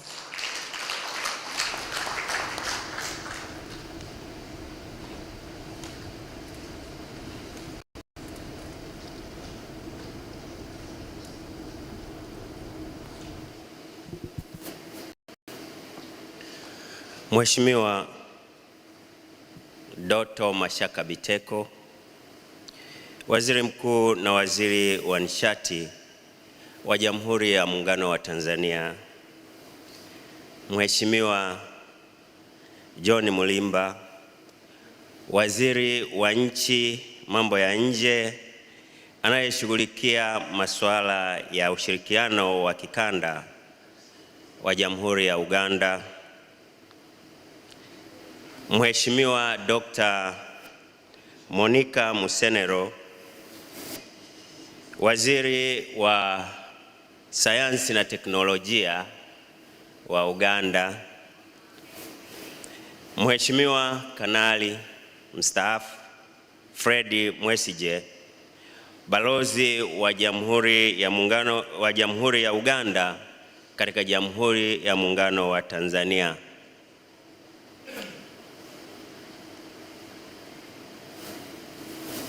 mwakilishi wa katibu mkuu Wizara ya Nishati,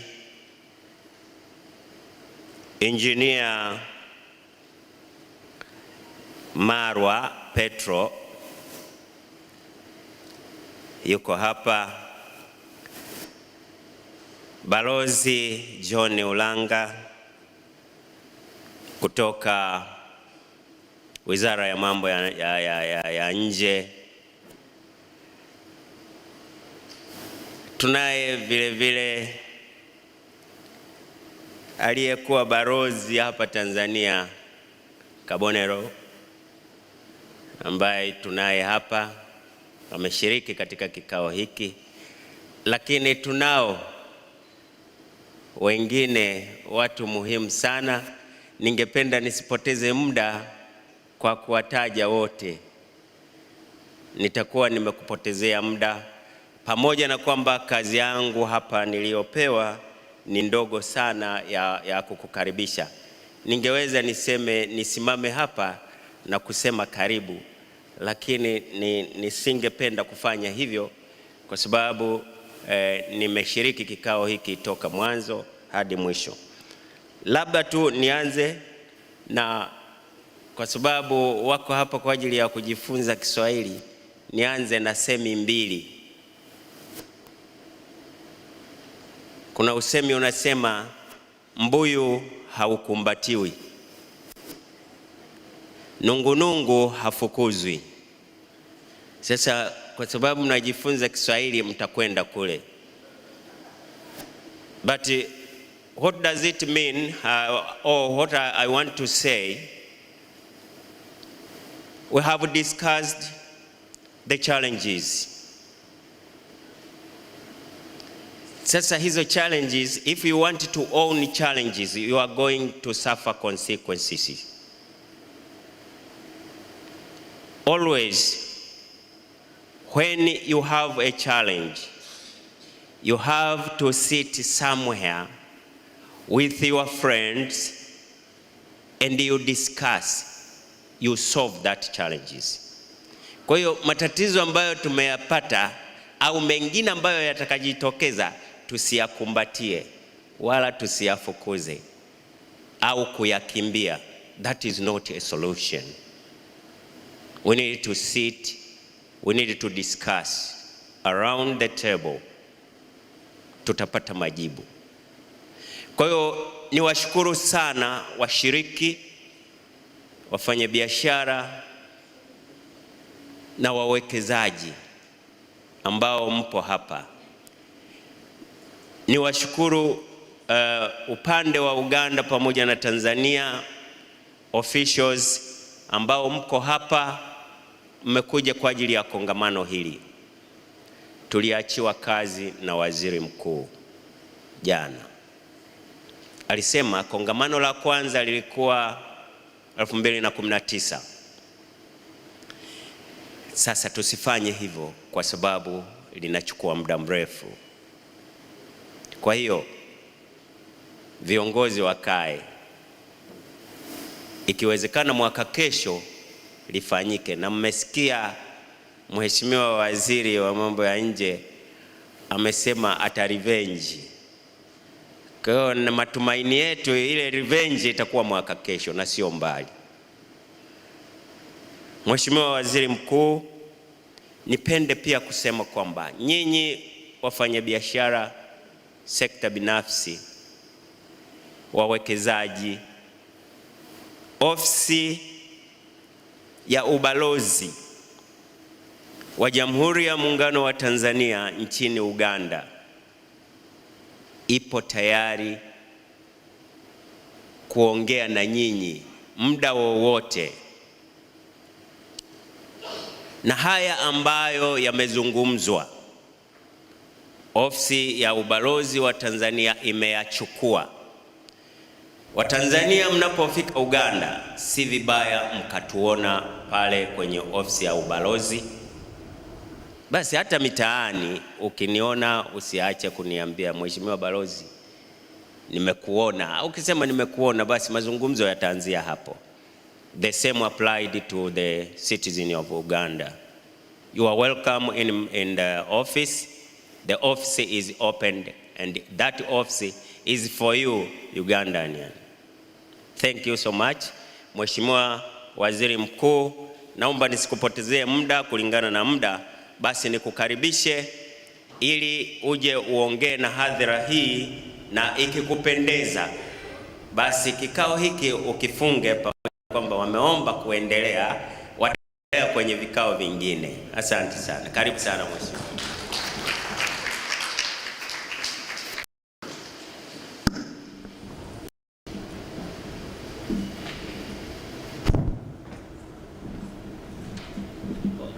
Tukae.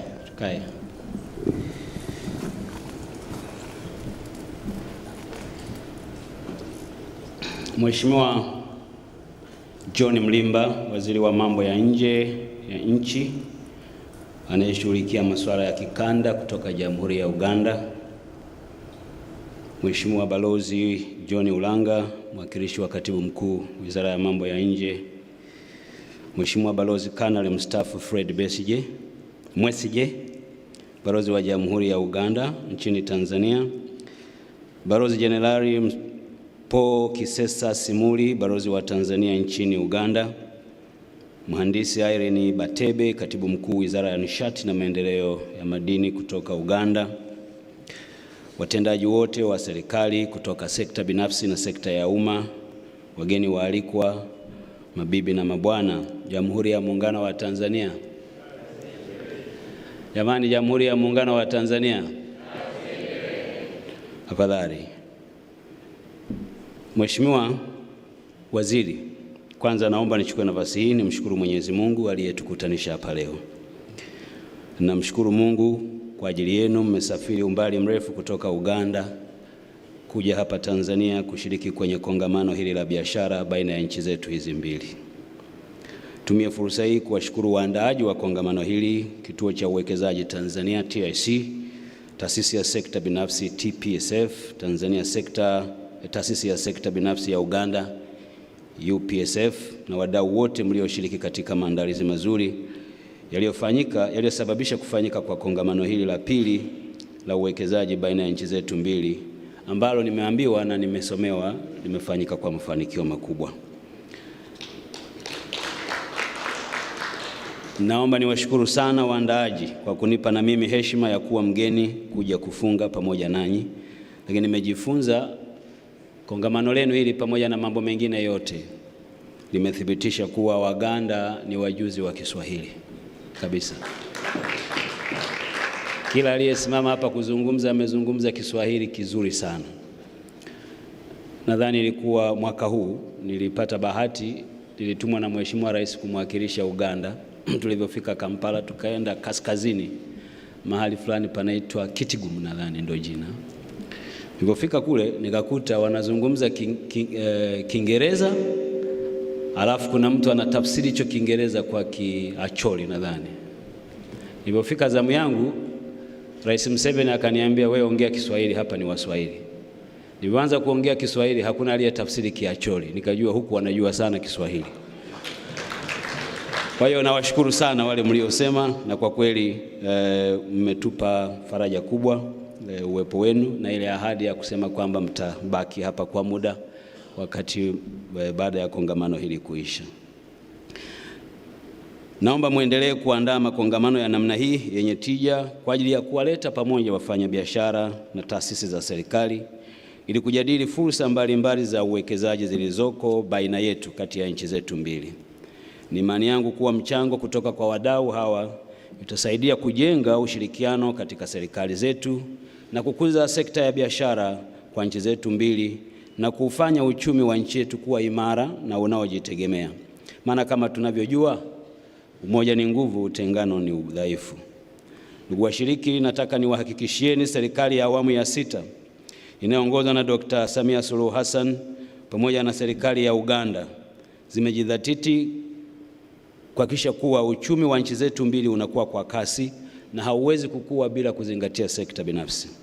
Nitoe wito kwenu na ni imani yangu kuwa ushiriki wenu hapa basi uwe wenye matunda utakaosababisha mambo haya kutokea.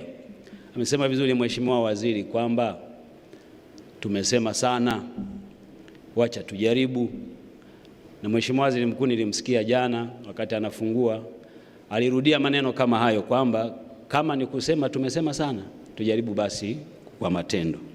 Haina maana yoyote baada ya mkutano kama huu, matatizo tuliyokuwa tunayaona jana tuendelee kuyaona baina ya nchi zetu mbili. Mikutano hii itakuwa haina maana yoyote kama matatizo hayaondoki. Na mimi nataka nirudie hilo kwamba tujaribu matendo. Wishes are always wishes. Wishes which are not tied up with action, they remain wishes. They are synonymous to wishes. They can be illusion and daydreams. They won't give you any output. Na mimi I don't want to see that happening, and I wish Excellencies, ambassadors who are here, please, kwa sababu mko kote kote, you help us to make this doable. And because we are going to revenge, we are ready to receive the revenge from the other side. Ndugu washiriki, nimeelezwa kuwa kongamano hili ni la pili na kauli mbiu yake isemayo enhancing our win-win partnership. Ni mwendelezo wa kongamano la kwanza lililofanyika Septemba 2019 jijini Kampala, Uganda, na kuhudhuriwa na washiriki wapatao 250, likiwa na kauli mbiu isemayo promotion bilateral trade and investment for growth of sustainable development.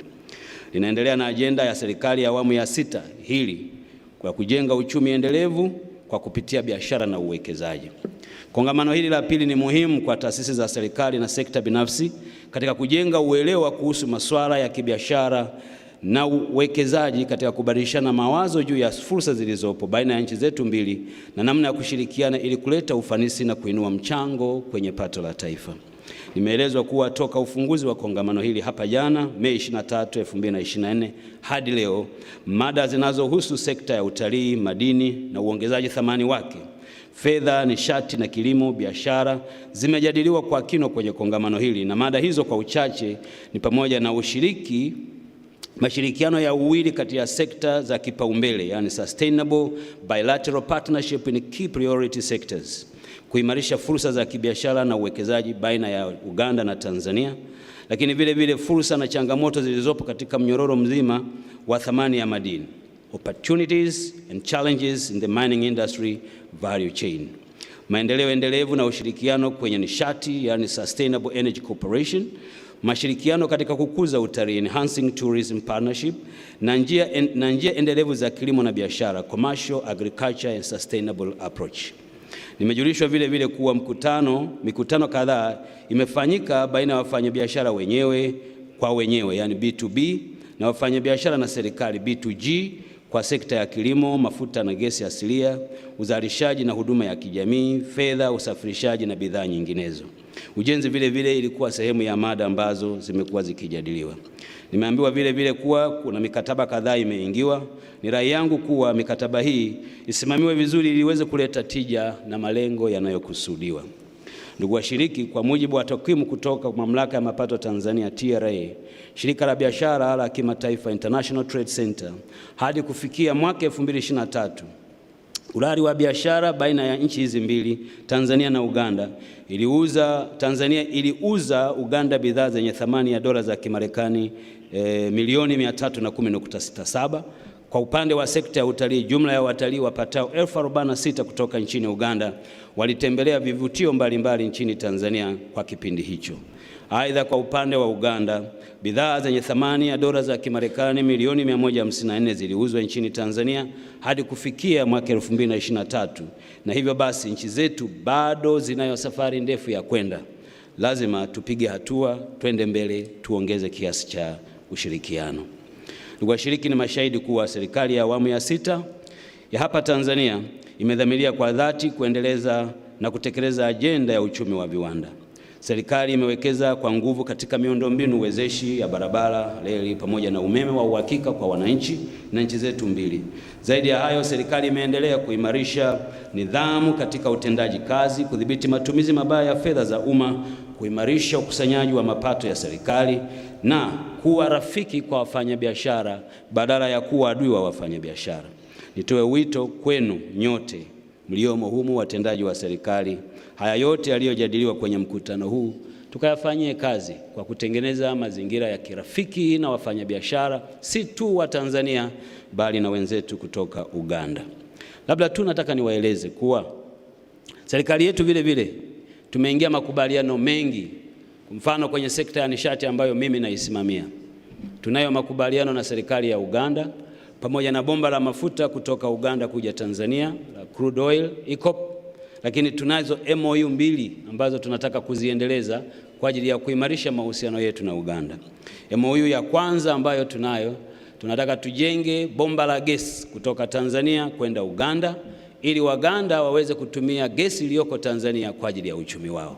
Na hili tumeanza, tumefika mahali pazuri.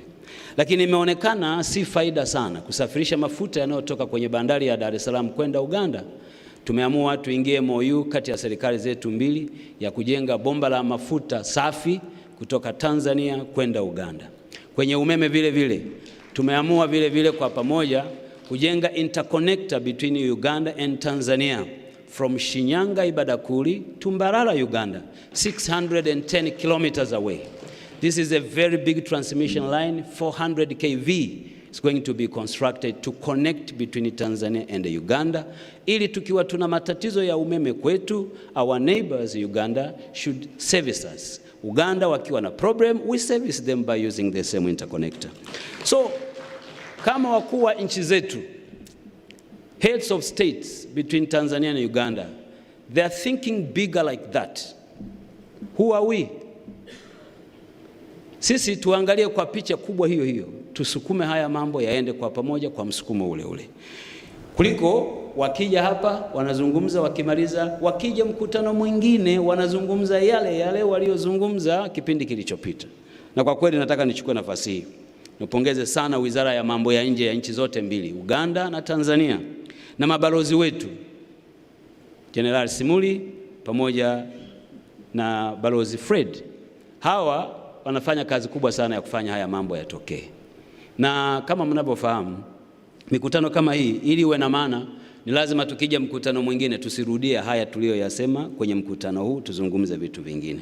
Nataka niwatie moyo na kuwatakia kila laheri. General Simiyu namjua, alikuwa mwenyekiti wangu wa bodi ya TANESCO. Alifanya kazi nzuri sana kwa muda mfupi. Ninaamini atawatendea haki wa Tanzania, Uganda, akituwakilisha kama nchi. Sasa kwa sababu mmesikiliza muda mrefu, na I know a lot of people here are waiting a certain sentence from the bottom of my speech, which I want to read it now, because I know you have been listening to many people, and the listening curve of a human being goes down as time goes. So I believe also you're tired, you need to go out, move around the city of Dar es Salaam, enjoy the city. So nisiseme mengi sana, I'm avoiding to bore you, but moja la mwisho ni hili tu kwamba napenda tena kuwapongeza sana wale mlioshiriki. Kwa sababu kongamano lingeitishwa alafu washiriki wakakosa, isingekuwa na maana. Nawapongeza sana wale wote mlioshiriki. Hapa unadhihirisha dhamira njema ya serikali zetu mbili ya kuimarisha mashirikiano kati yetu. Na kupitia kauli mbiu yetu ambayo tumekuwa nayo hapa, enhancing our win-win partnership. Let that be the driving factor between our partnership. Should be win-win. Na this is what we dream to happen kati ya nchi zetu mbili. Baada ya kusema hayo yote, sasa naomba kutamka kuwa kongamano nimelifunga. Asanteni kwa kunisikiliza.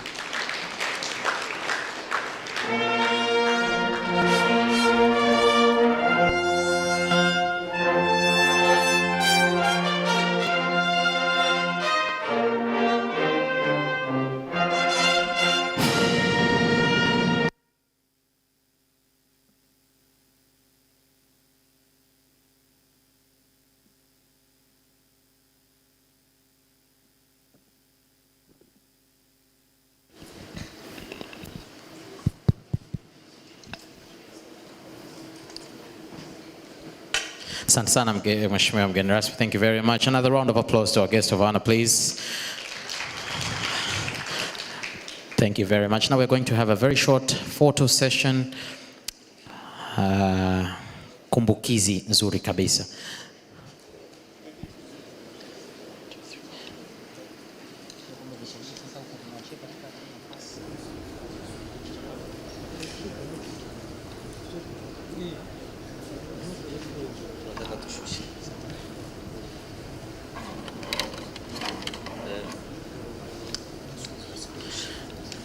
So can we have joining the high table, can we have the Minister for Science and Technology, the representative of Minister of Foreign Affairs Tanzania, and the representative of the Ministry of Energy? There will be a first group picture. We won't have so many of those. We'll have just about 2 or 3, and Right Honorable will be leaving us. So here itakuwa picha ya kwanza, that will be the first picture, and then we will have the representative of the private sectors, both from Uganda and Tanzania. They will be next after that one. Private sector will be next. Let's get our representatives from Uganda Private Sector Foundation and Tanzania Private Sector, very instrumental partners in development. They shape. Sekta binafsi, Tanzania na Uganda, karibuni. Thank you so much, ladies and gentlemen.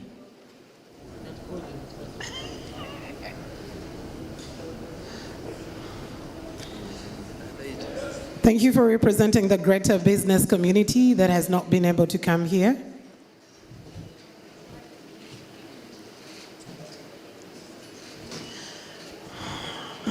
And the last picture will be with the organizers of the event.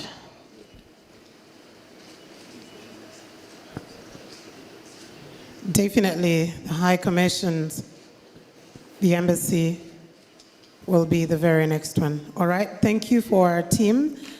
Right Honorable will request that you will stay just a little bit more, and after this very one, we will invite the organizers of the event, the Embassy, Ministry of Foreign Affairs. Honorable Bigirwa and Honorable, our members of Parliament, please make your way before we have our very last section, because we know that the conversations that we have held here are actually going to be taken to the different parliaments to ensure that the conversation does not just stop here, but it goes further ahead to be discussed. Let's have the MPs, and then we will finally have the organizers.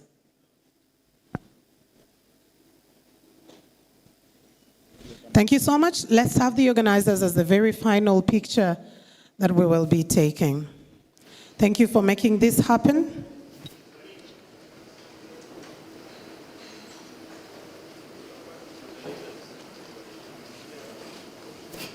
Thank you for putting up such a great event.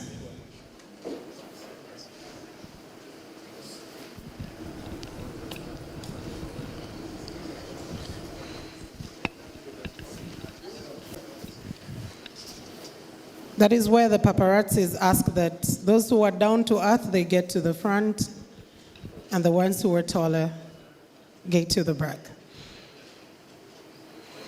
We're good. All right. Thank you. Thank you so much.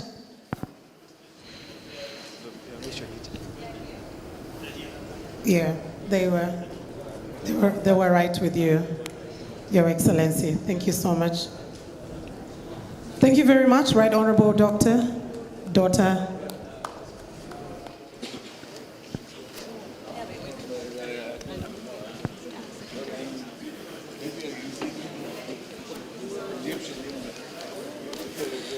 Thank you very much, Right Honorable Dr. Dotto, for sparing your time to be with us. of your very busy schedule.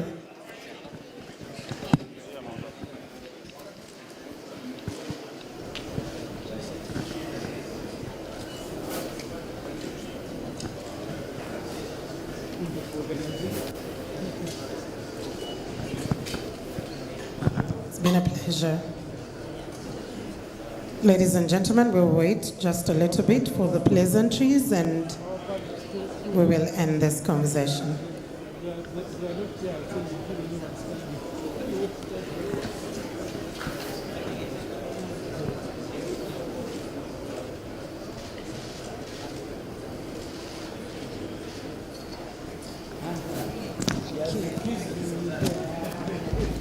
Thank you very much, Dr. Dotto.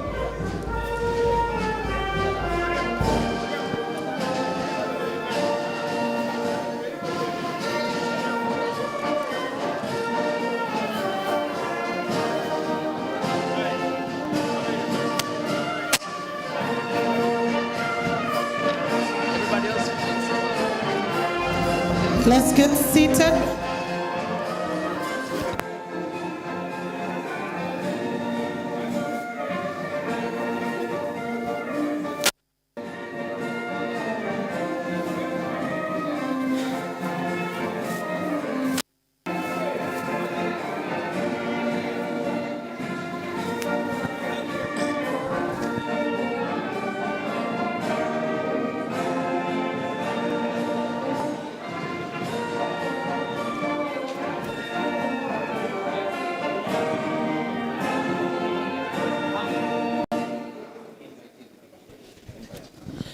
Thank you very much, ladies. Do not take it for granted that you've spared your time to be with us all through for the last 48 hours. Thank you so very much. I hope that it was fruitful. I hope that the conversations will be able to yield into something better than your expectation, actually. Now, the evening